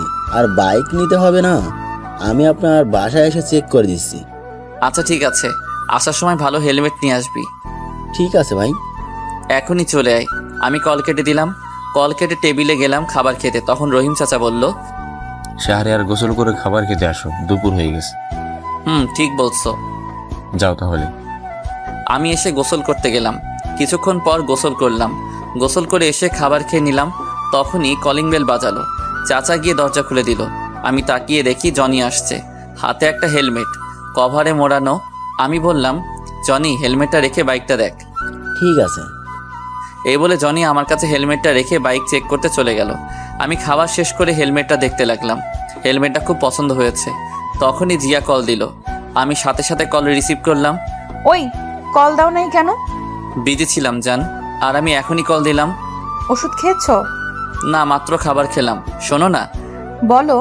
তাহিন ভাইয়ের বিয়ে, তাই ময়মনসিংহ যেতে হবে। তুমিও যাবা? কিন্তু সেখানে তো অনেক লোক থাকবে। জানো না কি পরে যাবা? ঠিক আছে। শোন, বাইক নিয়ে যাব। কি বলো? না, একদম না। আরে কিচ্ছু হবে না। তবুও প্লিজ না। আরে রাতে বাস পাবা না, আর ট্রেনও নেই। ঠিক আছে। আমি ফোন দিলে বের হয়ে আসবা। আমি তোমার হোস্টেলের সামনে আসবো, রেডি হয়ে থাকবা। আচ্ছা। রাখি তাহলে, আল্লাহ হাফেজ। আল্লাহ হাফেজ। এরপর কল কেটে দিলাম। কল কেটে দিয়ে বাইরে আসলাম। এসে দেখি জনি বাইক চেক করছে। আমি গিয়ে বললাম, কিরে হয়েছে নাকি? ভাই হয়েছে, ব্রেকটা কম ছিল, এখন ঠিক করে দিয়েছি, সমস্যা নেই। তা কত হলো? ভাই আপনি দিয়েন। আমি পকেট থেকে 5,000 টাকা দিলাম। আমি বললাম, দেখো চলবে নাকি আরও লাগবে? চলবে ভাই। এরপর জনি চলে গেল। আমি ভিতরে আসলাম। ভিতরে এসে ওষুধ খেয়ে একটু ঘুমালাম। ঘুম ভাঙলো রহিম চাচার ডাকে। শাহরিয়ার, নিচে গাড়ি আসছে। কি বলো? এত তাড়াতাড়ি কেন? কয়টা বাজে? 5টা বাজে। আচ্ছা ঠিক আছে, উঠছি। আমি উঠে ফ্রেশ হয়ে রেডি হয়ে নিলাম। রেডি হয়ে নিচে গেলাম। নিচে গিয়ে গাড়িতে উঠে পড়লাম। প্রায় 20 মিনিট পর গাড়িটা সেই জায়গায় আসলো। তখন একটা মেয়ে আসলো আর আমাকে বলল, আপনি কি শাহরিয়ার? হুম। চলুন, প্রোগ্রাম এখনই শুরু হবে। জি চলুন। এরপর মেয়েটির সাথে একটা স্টুডিওর ভিতরে আসলাম। দেখলাম ভিতরে মোটামুটি বেশ লোকজন আছে। আমি যেতে একজন লোক বলল, ও আচ্ছা। এরপর আমি নিজেও প্রস্তুতি নিয়ে নিলাম। কিছুক্ষণ পর আমি ফোনটা সাইলেন্ট করে দিলাম। প্রোগ্রাম শুরু হলো। আমি চেয়ারে বসে আছি। মেয়েটিও দেখে আমার পাশে বসে আছে। চারদিক খুব সুন্দর করে সাজানো হয়েছে। চারদিকে অনেক ক্যামেরা আমার দিকে ঘোরানো, আর সাংবাদিক লাইভ শুরু হলো। তখন মেয়েটি বলে উঠল, কেমন আছেন আপনি? আলহামদুলিল্লাহ ভালো, আপনি? ভালো আছি। আপনার নামটা বলেন। জি শাহরিয়া রহমান। আপনার? রিয়া ইসলাম। ও আচ্ছা। তা আপনার এই বর্তমান অবস্থার জন্য কার বেশি অবদান? আমার এই অবস্থার জন্য আমার মায়ের, দেন তাহিন ভাইয়ের ফ্রেন্ড, এই যোগ দেই। এরপর ধীরে ধীরে সব হয়। আচ্ছা, আপনার এই জায়গায় আসতে কেমন লাগছে? আলহামদুলিল্লাহ অনেক ভালো লাগছে। এবার আপনার একটা ব্যক্তিগত প্রশ্ন করি। জি করুন। ওদিকে বাবা টিভি দেখছিল, কিন্তু হঠাৎ করে একটা চ্যানেলে লাইভ অনুষ্ঠানে আমাকে দেখে অবাক। তখনই বাবা তাড়াতাড়ি করে মাকে ডাক দেয়। মা বাবার ডাক শুনে তাড়াতাড়ি আসলো আর বলল, কি হয়েছে, ডাকো কেন? মা টিভির দিকে তাকিয়ে দেখে আমাকে লাইভে দেখাচ্ছে। মা মনোযোগ দিয়ে আমার লাইভ দেখতে লাগলো, আর ওদিকে জিয়া ইউটিউবে আমার লাইভ অনুষ্ঠান দেখতে লাগলো। এদিকে আমি। আপনার কাছে ভালোবাসা মানে কি? ভালোবাসা অক্সিজেনের মতো। অক্সিজেন ছাড়া যেমন মানুষ বাঁচে না, তেমনি বেঁচে থাকলেও ভালোবাসা ছাড়া মানুষ শান্তিতে থাকতে পারে না। তাই বেঁচে থাকার জন্য মানুষের ভালোবাসা খুব দরকার হয়। মানুষের জীবনে একজন দরকার যাকে ভালোবাসতে হয় এবং তার কাছ থেকে ভালোবাসা পাওয়ার ইচ্ছা থাকে। তবে এ ভালোবাসায় থাকতে হয় শ্রদ্ধা ও সম্মানবোধ। সম্মানবোধ ও শ্রদ্ধা না থাকলে মুখে মুখে ভালোবাসা দিয়ে কাউকে সুখ দেয়া যায় না। বাহ, খুব সুন্দর। তা আমরা জানি আপনি একজন লেখক, খুব ভালো গল্প লেখেন। এটার সম্পর্কে কিছু বলেন। আসলে খুব ভালো গল্প লিখি এটা না, তবে আমি বাস্তবতাটা তুলে ধরার চেষ্টা করি, আর গল্প লেখা এটা আমার শখ। আচ্ছা, একজন দর্শক ইউটিউবে প্রশ্ন করছে, আপনার জীবনে ভালোবাসা এসেছিল? আমিও একজনকে খুব ভালোবাসি। আমার এখানে আসার পেছনে তার অবদানও কম নয়। ও আচ্ছা, তার নামটা জানতে পারি? না, কারণ তার অনুমতি নেই। এইভাবে আরও অনেক প্রশ্ন করলো। আমি সবগুলোই ভালোভাবে উত্তর দিলাম। শেষ দিকে একটা প্রশ্ন করলো, আপনার মতো কেউ যদি শিল্পী জগতে আসতে চায় তাদের সম্পর্কে কিছু বলুন। জি, আসলে আমাদের দেশে অনেক ছেলে মেয়ে আছে যারা পড়াশোনায় তেমন ভালো না, কিন্তু তারা অন্য দিক দিয়ে খুব ভালো। কিন্তু পিতামাতারা মনে করেন পড়াশোনা না পারলে কোনো মূল্য নেই। কিন্তু আমি বলবো, একটি পরীক্ষার রেজাল্ট একটি ছেলের ভবিষ্যৎ হতে পারে না। একটি ছেলের পরীক্ষায় খারাপ রেজাল্ট করলে তাকে বাড়ি থেকে বের করে দিতে পারে না। একটা পরীক্ষার রেজাল্ট একটি ছেলেকে খারাপ বানাতে পারে না। আমি এগুলো বলছি কারণ আমি নিজে পরীক্ষায় খারাপ রেজাল্ট করার জন্য আমার বাবা বাড়ি থেকে বের করে দেয়, একদিন খোঁজ পর্যন্ত নেয়নি। এই বলে লাইভে কান্না করে দিলাম। শাহরিয়ার, নিজেকে সামলানোর চেষ্টা করুন। আমার বাবা এমনকি আমার মাকেও আমার সাথে যোগাযোগ করার জন্য না করেছিল, আর বলেছিল আমি যদি বাড়িতে আসি তাহলে মরা মুখ দেখব।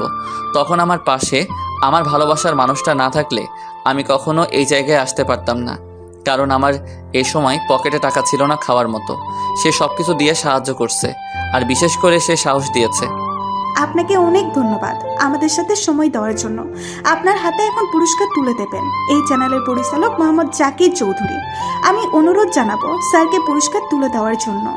এরপর স্যার আসলো, আমি চেয়ার থেকে দাঁড়ালাম। উনি এসে আমার হাতে একটি গাড়ির চাবি দিলেন। আমি তো অবাক। দোয়া করি অনেক বড় হও। জি। এরপর চাবিটা নিলাম, গিয়ে ওদের সাথে কিছু ছবি তুললাম। এরপর স্টুডিও থেকে বেরিয়ে এসে দেখি নতুন গাড়ি সামনে। আমি তখন কতটা খুশি হয়েছিলাম বলে বোঝানো যাবে না। আমি গাড়িতে উঠলাম, উঠে গাড়ি স্টার্ট দিয়ে গাড়ি চালাতে লাগলাম। কিছু দূর আসার পর মনে হলো আমার ফোন তো সাইলেন্ট করা। আমি গাড়িটা থামালাম, তারপর ফোন বের করে দেখি 50টা কল, সবগুলো জিয়ার। আমি কল দিলাম, কল দিতেই সাথে সাথে রিসিভ করলো। কুত্তা, শয়তান, বান্দর, বিড়াল, ইঁদুর। আরে থামো থামো, তুমি রেডি হয়ে মেসের সামনে দাঁড়াও। আমি গাড়িতে যাব না, বাইকে যাব। কেন, নতুন গাড়ির সমস্যা কি? বাইকে যেতে ভালো লাগবে। বাইকে গেলে ঠান্ডা লাগবে, তুমি দাঁড়াও, আমি আসছি। ঠিক আছে। আমি কল কেটে দিলাম। কল কেটে রহিম চাচাকে ফোন দিলাম। কিছুক্ষণ কল হওয়ার পর কল ধরলো। চাচা, আমি বাসায় আসবো না, নতুন গাড়ি পেয়েছি তাই ওটা করে যাব। অনুষ্ঠান তো দেখলাম, ঠিক আছে, রাখছি তাহলে। আচ্ছা। আমি কল কেটে দিলাম। তারপর গাড়ি স্টার্ট দিয়ে জিয়ার মেসের সামনে আসলাম। এসে দেখি জিয়া কালো বোরকা পরে দাঁড়িয়ে আছে। আমি বললাম উঠো, তখন জিয়া উঠে বসলো। আমি গাড়ি স্টার্ট দিয়ে গাড়ি চালাতে লাগলাম। আমি মাঝে মাঝে তার দিকে তাকাচ্ছি, কিন্তু বুঝলাম রেগে আছে। আমি বললাম, কি ম্যাডাম, এত রেগে আছেন কেন? কুত্তা, আমাকে প্রোগ্রাম শেষ করে কল দিসনি কেন? দিয়েছি তো। এত দেরি হলো কেন? সরি বউ। আমি কারো বউ না।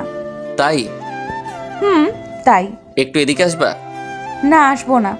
আসো না, ঠান্ডা লাগছে। চুপচাপ গাড়ি চালাও। কিছু বললাম না, চুপচাপ গাড়ি চালাতে লাগলাম। কিছুক্ষণ পর দেখি নিজে এসে আমাকে জড়িয়ে ধরলো। আমি তার দিকে তাকিয়ে হাসলাম, আবার গাড়ি চালানোতেও মন দিলাম। দীর্ঘ 2 ঘন্টা পর চিরচেনা ময়মনসিংহ আসলাম। এরপর তাহিন ভাইয়ের বাসার সামনে আসলাম। এসে দেখি বাড়িটা খুব সুন্দর করে সাজানো। আমি গাড়িটা নিয়ে গেটের সামনে হর্ন দিলাম। একটু পর দারোয়ান এসে গেট খুলে দিল। আমি গাড়ি ভিতরে নিয়ে গেলাম। এরপর ভিতরে গিয়ে হর্ন দিলাম। গাড়ির হর্ন শুনে তাহিন ভাই দৌড়ে আসলো। আমি জিয়ার দিকে তাকিয়ে দেখি ঘুমিয়ে পড়ছে। আমাকে জড়িয়ে ধরে আমি ডাক দিলাম, এই জিয়া, উঠো, চলে আসছি। আরে উঠো না। উঠছি। এরপর জিয়া উঠলো। আমি গাড়ি থেকে নামলাম। আমাকে দেখে তাহিন ভাই কাছে এসে বলতে লাগলো, নতুন গাড়ি উপহার পেলে টিট কই? আরে ভাই, তোমার এত সুন্দর ভাবি দিচ্ছি, আরো লাগে নাকি? চল চলো, এখন হলুদের অনুষ্ঠান শুরু হবে। জিয়া, তুমিও চলো। এরপর আমি আর জিয়া ভিতরে গেলাম। গিয়ে তো দেখি অনেকগুলো মেয়ে আমার দিকে আসছে। তোমরা ফ্রেশ হয়ে আয়। ঠিক আছে। জুবাইর ভাই কই? এদিকেই তো ছিল, দেখ। ও আচ্ছা। আমি আর জিয়া একটা রুমে আসলাম তাহিন ভাইয়ের দেখানো মতো। আমি গিয়ে ফ্রেশ হয়ে নিলাম। ফ্রেশ হয়ে নিচে আসলাম। নিচে আসতেই মেয়েগুলো আমার কাছে আসলো। এসে সবাই পরিচিত হতে লাগলো। একটু পর দেখি জিয়া যথেষ্ট পর্দা করে আসছে, ফেস ছাড়া কিছু দেখা যায় না। আমি খুশি হলাম। আমার দিকে রাগি চোখে তাকালো। আমি বুঝলাম কেন রাগি চোখে তাকাচ্ছে। আমি মেয়েগুলোর কাছ থেকে সরে আসলাম। কিছুক্ষণ পর অনুষ্ঠান শুরু হলো। অনুষ্ঠানে অনেক মজা করলাম। অনুষ্ঠান শেষ হতে হতে রাত 1টা বেজে গেল। তাহিন ভাই বলল, শাহরিয়ার, তুই আমার সাথে থাকবি, আর জিয়া অন্য রুমে থাকবে, সাথে থাকবে আমার ভাবির সাথে। ঠিক আছে। আয়। আমি তাহিন ভাইয়ের সাথে চলে আসলাম। আসার সময় জিয়ার দিকে তাকালাম, দেখে একটু অসুস্থ মনে হলো। আমি রুমে এসে জিয়াকে মেসেজ দিলাম। একটু পর জিয়া মেসেজ দিল, রুমে আসছো? আসছি। ঘুমাও তাহলে। খুব মাথা ব্যথা করছে। কেন? জানি না। আমি কি আসবো? না, দরকার নেই। তুমি কি একা? না, একটা মেয়ে আছে। ও আচ্ছা, এটা হলো জুবাইর ভাইয়ের বউ। তুমি কিভাবে চিনো? তাহিন ভাই বলছে, ও আচ্ছা, ঘুমাই তাহলে। আসার সময় আমি ঘুমিয়ে পড়লাম। আপু, আপনি কি জোবায়ের ভাইয়ের স্ত্রী? জি আপু। ও আচ্ছা, শাহরিয়ারকে চেনেন? চিনি তো, জুবাইরের কাছে শুনেছি, কিন্তু কথা বলা হয়নি। ও আচ্ছা। তুমি কি অসুস্থ? না, ঠিক তা না, মাথা ব্যথা করছে। ওহ আচ্ছা, টেবিলের ড্রয়ারে দেখো, মাথা ব্যথার ওষুধ থাকতে পারে। জি দেখছি। এই আমাকে জুবাইর মেসেজ করে ডাকছে তার রুমে যেতে। তুমি একা থাকতে পারবে তো? জি সমস্যা নেই। ঠিক আছে, যাচ্ছি। ওদিকে জিয়া, এরপর উনি চলে গেল। জিয়া ড্রয়ারে ওষুধ খুঁজতে লাগলো, অনেকগুলো ওষুধ, ওখান থেকে একটি ওষুধ বের করলো। তখনই কারেন্ট চলে গেল। জিয়া ফোন খুঁজে পাচ্ছে না, তাই বাইরের হালকা আলোয় ওখান থেকে একটা ওষুধ নিয়ে টেবিলের উপর থেকে পানি নিয়ে নিল। একটু পর কারেন্ট চলে আসলো। জিয়া লাইটটা বন্ধ করে এরপর শুয়ে পড়ল। তারপর বালিশের কাছে হাত দিয়ে দেখে তার ফোন। সে ওখানে ফোন রেখে ঘুমানোর চেষ্টা করলো, কিন্তু 20 মিনিট পর থেকে তার শরীরে অন্যরকম ফিলিংস কাজ করতে লাগলো। যখন খুব খারাপ লাগতে লাগলো তখন আমাকে ফোন দিল। এদিকে আমি ঘুমিয়ে পড়ছি, কিন্তু কলের শব্দে ঘুমটা ভেঙে গেল। আমি ঘুম ঘুম চোখে কল রিসিভ করলাম। হ্যালো। একটু আমার রুমে আসো তো। কেন? উফ, আসো তো, পারছি না। ভাবি না ছিল? চলে গেছে, প্লিজ আসো। আমি উঠে জিয়ার রুমে চলে আসলাম। এসে দেখি দরজা খোলা। আমি ভিতরে আসলাম, তখনই জিয়া এসে দরজা বন্ধ করে আমাকে বিছানায় ধাক্কা দিয়ে ফেলে দিল। আমি কিছুই বুঝতে পারছি না। আমি বললাম, জিয়া তুমি ঠিক আছো? একদম ঠিক। এবার আমাকে আদর করবা। মানে কি বলছো? আমাদের এখনো বিয়ে হয়নি। হয়নি, হবে তো। এই বলে আমার ঠোঁটে কিস করলো। প্রায় 10 মিনিট পর ছাড়লো। আমি জিয়াকে অনেক বাধা দেওয়ার চেষ্টা করছি, কিন্তু কিছুতেই পারছি না। এক সময় নিজেকে আর কন্ট্রোল করতে পারলাম না। আমিও তাকে আদর করতে লাগলাম। ফজরের সময় জিয়া আমাকে ডাকতে লাগলো। আমি ঘুম ঘুম চোখে বললাম, কি? আমি অনুভব করলাম আমাদের শরীরে কোনো কাপড় নেই। আমি তার উপর শুয়ে আছি, উপরে কম্বল জড়ানো। আসলে দোষটা আমার ছিল না। তখনই জিয়া আমাকে থাপ্পড় মারলো। আমি উঠে কাপড় পরতে লাগলাম। তাড়াতাড়ি করে কাপড় পরে দেখি জিয়া কম্বল জড়িয়ে কান্না করছে আর বলতে লাগলো, আমি কখনো ভাবিনি তুই এমনটা করবি। বিশ্বাস কর, দোষটা আমার ছিল না। চুপ, তুই কোনো কথা বলবি না, আর কখনো সামনে আসবি না। একটু বোঝার চেষ্টা কর। তুই এখন চলে যা আমার সামনে থেকে, আর কখনো আমার সামনে আসবি না প্লিজ। তুই কি যাবি নাকি আমি নিজেকে শেষ করে দিব? চলে যাচ্ছি, কিন্তু এতে আমার কোনো দোষ ছিল না। আমি চলে আসলাম, অন্য রুমে এসে ফ্রেশ হয়ে নিলাম। এরপর বিছানায় শুয়ে পড়লাম। তাহিন ভাই এর দিকে তাকিয়ে দেখি এখনো ঘুমিয়ে আছে। আমিও শুয়ে শুয়ে ভাবছি, ভুলটা কি আমার ছিল? হ্যাঁ আমার ছিল, কারণ আমি নিজেকে কন্ট্রোল করতে পারিনি। আজ আমার জন্যই জিয়ার এত বড় সর্বনাশ হয়েছে। নিজেকে শেষ করে দিতে ইচ্ছে করছে। আমি রাগে উঠে বারান্দায় আসলাম। এসে দাঁড়িয়ে আছি আর কান্না করছি। ওদিকে জিয়া উঠে ফ্রেশ হয়ে নিল। ওয়াশরুম থেকে বেরিয়ে এসে টেবিলের উপর দেখতে পেল ট্যাবলেটের পাতা পড়ে আছে। জিয়া ট্যাবলেটটা হাতে নিল আর দেখলো এটা মাথা ব্যথার ওষুধ না। সে দেখলো ওইখান থেকে একটা ট্যাবলেট নেই। তার বুঝতে বাকি হলো না যে কেন এমনটা হয়েছে। জিয়া নিজেকে ক্ষমা করতে পারছে না, কারণ সে যে শাহরিয়ারকে সামনে আসতে না বলছে। এদিকে আমি বারান্দায় দাঁড়িয়ে কান্না করছি। তখনই পিছন থেকে তাহিন ভাই বলল, কিরে এখানে কি করছিস? এই তো দাঁড়িয়ে আছি। মন খারাপ নাকি? না, আসলে মার কথা খুব মনে পড়ছে। চিন্তা করিস, সব ঠিক হয়ে যাবে। আর এখন আয়, খাবার খাবি। ওকে চলো। আর বউ আনতে যাবা কখন? এই তো দুপুরের পরে। ও আচ্ছা, চলো। আমি আর তাহিন ভাই খাবার টেবিলে গেলাম। খাবার টেবিলে দেখি জিয়াও আসছে, আরও অনেকেই আছে। আমাকে আন্টি বলল, শাহরিয়ার খাও। জি আন্টি। আমি খাবার খেতে লাগলাম। বেশি খাবার খেলাম না, কিছু খেয়ে উঠে আসলাম। আসার সময় জিয়া চোখে ইশারায় বলল, কথা আছে। আমি টেবিল থেকে উঠে বাহিরে আসলাম। বাহিরে এসে হাঁটতে লাগলাম। উদ্দেশ্য বাসার দিকে যাব, মাকে দেখব লুকিয়ে। আমি দোকান থেকে একটা মাস্ক কিনতে গেলাম। তখনই দোকানদার আমাকে দেখে বলল, আরে আপনি শিল্পী শাহরিয়ার না? জি। একটা মাস্ক দেন। ভাই আমার সাথে একটা পিক তুলি প্লিজ। জি অবশ্যই। আমাকে মাস্ক দিয়ে ওনার সাথে পিক তুললাম। ওনার পিক দেখে আরও কিছু লোক আসলো। সবাই আমার সাথে পিক তুলতে লাগলো। আমিও সবার সাথে পিক তুললাম। তারপর শেষ করে আবার রাস্তা দিয়ে হাঁটতে লাগলাম। মাস্ক পরে নিলাম। আমি ফোন বের করে দেখি জিয়ার ৭৯টা কল, অনেকগুলো মেসেজ। আমি ফোনটা বন্ধ করে দিলাম। এরপর বাসার সামনে এসে গেটের সামনে দাঁড়িয়ে আছি। জানালার পাশে দেখতে পেলাম মা জানালার পাশে দাঁড়িয়ে আছে। মার চোখে চোখ পড়তেই মা বাহিরে বেরিয়ে আসলো। আমি সেখান থেকে চলে আসলাম। এসে রাস্তায় কিছুক্ষণ হাঁটতে লাগলাম। এইভাবে অনেকক্ষণ পর হাঁটার পর তাহিন ভাইয়ের বাসায় আসলাম। ভিতরে গিয়ে দেখি সবাই রেডি। আমাকে তাহিন ভাই বলল, তোর ফোন বন্ধ কেন? যা তাড়াতাড়ি রেডি হয়ে আয়। ঠিক আছে। আমি রুমে আসলাম। এসে ফ্রেশ হয়ে রেডি হয়ে নিলাম। রেডি হচ্ছি তখনই জিয়া রুমে আসলো। রুমে এসে বলল, এতগুলো কল দিলাম, কল ধরলে না, আর ফোন বন্ধ কেন? চুপ করে আছি। জিয়া এসে আমাকে ধাক্কা দিল আর বলল, কি হলো? আমি রেডি হয়ে নিচে চলে আসলাম। একটু পর দেখি জিয়াও আসছে, শাড়ি পরে আসছে, হালকা সাজগোজ। আমি গিয়ে তাহিন ভাইয়ের সাথে গাড়িতে উঠলাম। জিয়ার দিকে তাকিয়ে দেখলাম যে সে অন্য গাড়িতে উঠলো। হঠাৎ দেখি মায়ের মতো একজন মহিলা। আমি ভালো করে দেখি, হ্যাঁ, এটা তো আমার মা। আমি তাহিন ভাইকে জিজ্ঞেস করলাম, ভাই, মা এখানে? হ্যাঁ, বাবা দাওয়াত দিয়েছে আর আন্টি তোর কথা জানে। মানে কিভাবে? আন্টির সাথে আমার প্রথম থেকে কথা হতো, সব কিছু আন্টিকে বলতাম। ও আচ্ছা। এর কিছুক্ষণ পর গাড়ি ছেড়ে দিল। রাস্তায় তাহিন ভাইয়ের সাথে ফাইজলামো করলাম। প্রায় 30 মিনিট পর বিয়েবাড়ির সামনে আসলাম। এসে আমরা যথাক্রমে সব কাজ শেষ করে ভিতরে গেলাম। ভিতরে গিয়ে আমি একপাশে দাঁড়িয়ে আছি একা একা। তখনই দেখি মা আমার কাছে আসলো। এসে বলল, কি রে, কথা বলবি না? মাকে জড়িয়ে ধরলাম আর কান্না করে দিলাম আর বলতে লাগলাম, মা, তোমাকে খুব মিস করছি। চল আমাদের সাথে বাসায় যাবি, বাকি সব বাসায় গিয়ে হবে। না মা, বাবা শেষবার কি বলেছিল মনে আছে? তোর বাবা প্রতি রাতে কান্না করে তোর জন্য। আমি তোর জন্য এই বিয়েতে আসলাম। আচ্ছা মা। মার সাথে আরও কিছুক্ষণ কথা বললাম। কথা বলা শেষ করে মা অন্যদিকে চলে গেল। আমি সেখানে চুপচাপ দাঁড়িয়ে আছি। দাঁড়িয়ে ভাবতে লাগলাম, জিয়া যদি প্রেগনেন্ট হয়ে যায় তাহলে তার মৃত্যু ছাড়া উপায় নেই।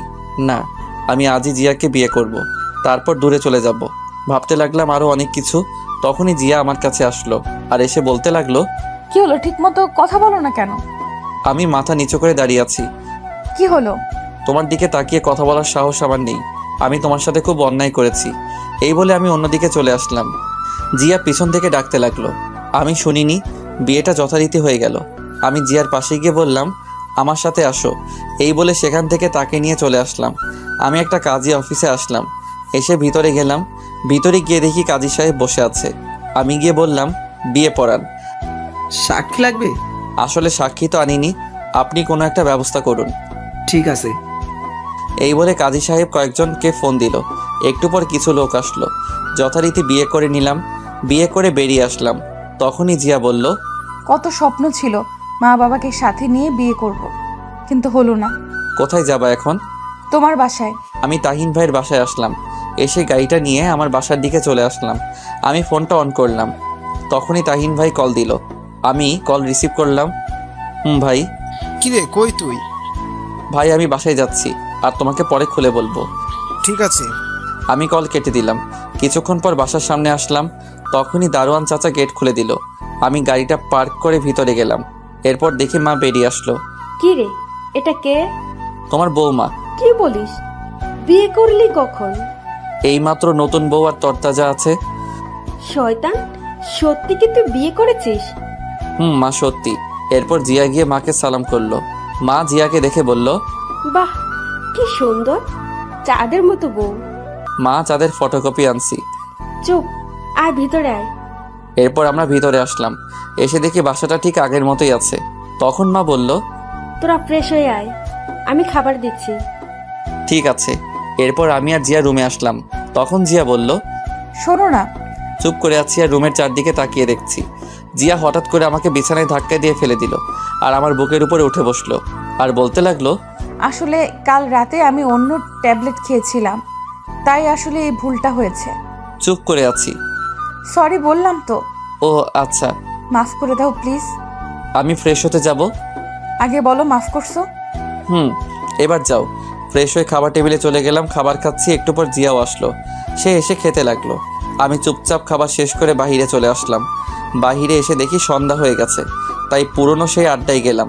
গিয়ে দেখি সানি বসে আছে। আমাকে দেখে সানি বলল, দোস্ত, তুই এতদিন পরে? আমি জড়িয়ে ধরলাম। এরপর বললাম, কেমন আছিস? দোস্ত অনেক ভালো। চল বসি। চল। এরপর আমরা বসলাম, বসে বললাম, তা কি করিস এখন? কিছু না, বেকার। কি বলিস? তুই এত বড় একজন শিল্পী, তোর মতো ভাগ্য কি আমার আছে? শালা কি বলিস? মানুষ চেষ্টা করলে সবই পারে। জানিস বাবা অসুস্থ, চাকরি দরকার। আমি আছি, তা আমার সাথে কাজ করতে পারবি তো নাকি? পারবো। তুই তো ভালো ছবি আর এডিটিং পারিস, ভালোই হলো। কেন, কি হয়েছে? আমার সাথে কাজ করবি। আর সিয়াম কই? ও চাকরি পেয়েছে, সে এখন চট্টগ্রাম আছে। ও আচ্ছা। তা তোর গান তো সব জায়গায় ভাইরাল। সবটাই কষ্টের ফসল। এরকম আরো কথা বলতে লাগলাম, কথা বলতে বলতে কখন যে রাত 10টা বেজে গেল বুঝতে পারিনি। আমি সানিকে বিদায় দিলাম আর আমার নাম্বারটা দিলাম। এরপর বাসায় আসলাম, বাসায় এসে কলিং বেল দিলাম। একটু পর বাবা দরজা খুলে দিল। বাবা আমাকে দেখেই জড়িয়ে ধরলো আর বলতে লাগলো, আমাকে ক্ষমা করে দে বাবা। বাবা এসব কি বলছো? তুমি যদি এটা না করতে তাহলে আমি আজ এখানে আসতে পারতাম না। তোর খুব কষ্ট হয়েছে না রে? না, এসব বাদ দাও আর পুরনো কথা ভুলে যাও। তখনই মা আসলো। মা এসে বলল, কি রে, এতক্ষণ কই ছিলি? মা বাহিরে ছিলাম। আয় খেতে বস, তোর জন্য জিয়াও এখনো খায়নি। ও আচ্ছা। এরপর আমি খাবার টেবিলে আসলাম, এসে দেখি জিয়া খাবার দিচ্ছে। আমি চুপচাপ তার দিকে না তাকিয়ে খেতে লাগলাম। জিয়া আমার দিকে তাকিয়ে আছে, আমি তবুও তাকালাম না। খাবার খাচ্ছি, তখনই ফোন আসলো। আমি ফোনটা ধরলাম, দেখি জুবাইর ভাই ফোন দিচ্ছে। আসসালামু আলাইকুম ভাই। ওয়ালাইকুম আসসালাম। শোন কি বলি। বলেন ভাই। তুই এখনো চলে আয় ঢাকায়। কেন ভাই, আপনি না তাহিন ভাইয়ের বাসায়? আমি বিয়ে শেষ করে সেখান থেকে তোমার ভাবিকে নিয়ে ঢাকায় এসে পড়ি। তুমি এখনো রওনা দাও? কোনো কাজ আছে? তুমি এখন রওনা দাও। কালকে রাঙামাটি যাব, গানের শুটিং। ও আচ্ছা ঠিক আছে, আমি এখনই রওনা দিচ্ছি। আমি কল কেটে দিলাম। এরপর খাবার না খেয়ে উঠে পড়লাম। তখন মা বলল, কি রে, উঠে পড়লি কেন? মা ঢাকায় যেতে হবে, কাজ আছে। এখন কেন সকালে যাবি? মা চলো আমার সাথে ঢাকায়, আমার সাথে থাকবা। কিন্তু তোর বাবা কি রাজি হবে? মা, ময়মনসিংহ থাকলে আমার কোনো কাজ হবে না। সেটা তো বুঝতে পারছি, বৌমাকে নিয়ে যাবি নাকি? না মা, আমি আবার কালকে রাঙামাটি যাব, অনেক কাজ। আচ্ছা যা, আর আমি তোর বাবাকে রাজি করাবো যে তোর সাথে থাকার জন্য। ঠিক আছে মা। আমি রুমে আসলাম, রুমে এসে রেডি হচ্ছি। একটু পর জিয়া আসলো, এসে আমাকে বলল, আমাকে নিয়ে যাও, তোমাকে ছাড়া থাকতে কষ্ট হবে। না, তুমি মা বাবার সাথে থাকো, আর তোমার মা বাবাকে জানিও আমাদের বিয়ের বিষয়। তা না হয় জানাবো, তোমাকে ছাড়া থাকতে পারবো না। চুপ করে আছি। আগের মতো ভালোবাসো না কেন? চুপ করে আছি। জিয়া আমার পা জড়িয়ে ধরে বলতে লাগলো, আমাকে ক্ষমা করে দাও, অভিমান করে থেকো না, পারলে আমাকে মায়ের দাও, তবুও ভালোবাসাটা কেড়ে নিও না। আমি তাকে উঠালাম আর বললাম, অনেক আগেই ক্ষমা করে দিছি, আমি যাচ্ছি। জিয়া কান্না করছে। বেরিয়ে আসলাম। রুম থেকে এসে মাকে বললাম, মা তুমি জিয়ার কাছ থেকে নাম্বার নিয়ে তার মা বাবাকে জানিও। আমি গেলাম। ঠিক আছে, সাবধানে যাবি। সাবধানে যাবি। এই বলে বেরিয়ে আসলাম। এসে গাড়ি স্টার্ট দিলাম। এরপর গাড়ি নিয়ে সানির বাসার সামনে আসলাম। এসে সানিকে ফোন দিলাম। সানি কিছুক্ষণ পর আমার ফোন ধরলো। হ্যালো সানি। বল। তুই রেডি হয়ে গেটের সামনে আয়, আমি দাঁড়িয়ে আছি। কেন? আমার সাথে ঢাকায় যাবি। কিন্তু মা কি যেতে দিবে? ওকে, আমি ভিতরে আসছি। আমি কল কেটে দিলাম। তারপর গাড়ি থেকে নেমে সানির বাসার ভিতরে গেলাম। ভিতরে গিয়ে কলিং বেল দিতেই সানি এসে দরজা খুলে দিল। আমি ভিতরে গেলাম। ভিতরে গিয়ে বললাম, আন্টি কোথায়? ওই রুমে। আয় আমার সাথে। আমি আন্টির রুমে গেলাম। গিয়ে দেখে আন্টি বসে আছে। আমি গিয়ে সালাম দিলাম। আরে শাহরিয়ার যে, বস বাবা। আন্টি ভালো আছেন? ভালো, তুমি? জি আলহামদুলিল্লাহ ভালো। তুমি তো অনেক বড় শিল্পী। আন্টি, সানিকে আমার সাথে ঢাকায় নিয়ে যেতে চাচ্ছি, আর সবে আপনাদের দোয়া। যাও, তবে ছেলেটাকে দেখে রেখো। জি আন্টি। এরপর আমি সানিকে বললাম রেডি হতে। সানি রেডি হতে গেল। আমি আন্টির সাথে গল্প করতে লাগলাম। বেশ কিছুক্ষণ পর সানি রেডি হয়ে আসলো। এরপর আন্টিকে বিদায় দিয়ে চলে আসলাম। তারপর আমরা গাড়িতে উঠে পড়লাম। প্রায় 3 ঘন্টা পর ঢাকায় আসলাম। আমার বাসার সামনে এসে রহিম চাচাকে ফোন দিলাম। 3 বা 4টা কল দেওয়ার পর কল ধরলো। আমি বললাম, চাচা গেট খুলো। ঠিক আছে দাঁড়াও। একটু পর চাচা এসে গেট খুলে দিল আর আমাকে বলল, এত রাতে কেন?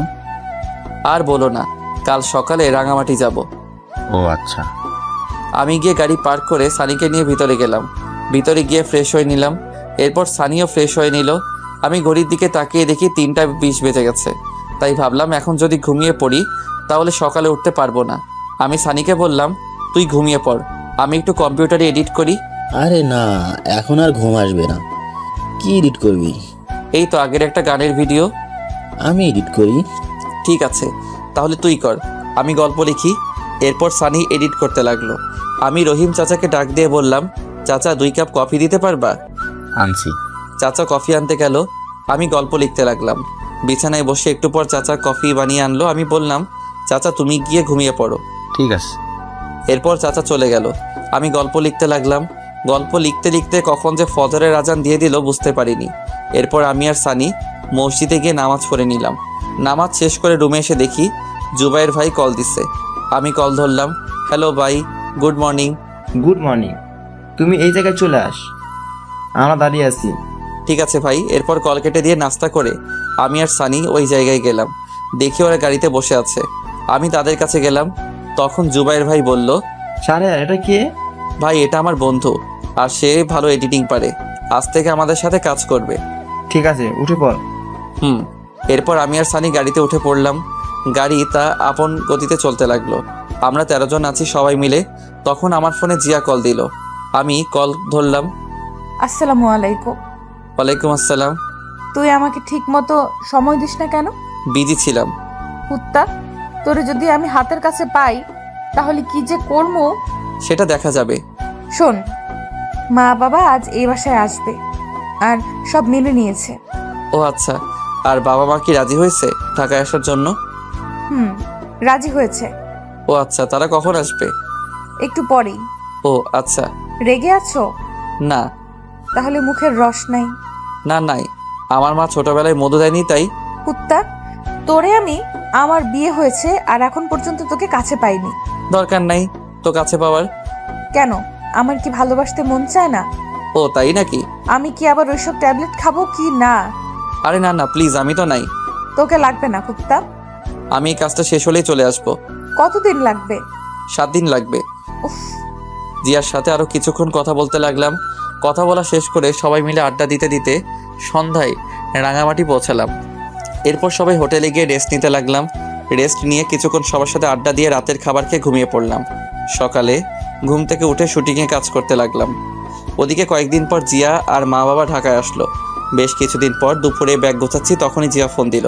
ওই, আজ 9 দিন হয়ে গেল, আসবা না? আসবো, আজকে রওনা দিব। জিয়া কি হয়েছে? তখনই লাইন কেটে গেল। আমি অস্থির হয়ে পড়লাম। আমি মায়ের ফোনে কল দিলাম, মা কল ধরছে না। আমি বেশ কয়েকটা কল দিলাম। এরপর রহিম চাচাকে কল দিলাম। 2টা কল হতেই কল ধরলো। চাচা, জিয়ার কি হয়েছে? মাথা ঘুরে পড়ে গেছে। কি বলো? তাড়াতাড়ি তুমি ডাক্তার ডাকো আর আমাকে জানাও। ঠিক আছে। এরপর আমি কল কেটে দিলাম। আমি জুবাইর ভাইয়ের কাছে গিয়ে বললাম, ভাই আমি ফ্লাইটে যাব, জরুরি দরকার। কেন, কি হয়েছে? ভাই জিয়া মাথা ঘুরে পড়ে গেছে। ঠিক আছে, যা, আমরা আসছি। ওকে। এরপর ভাইয়ের কাছ থেকে কিছু টাকা নিলাম।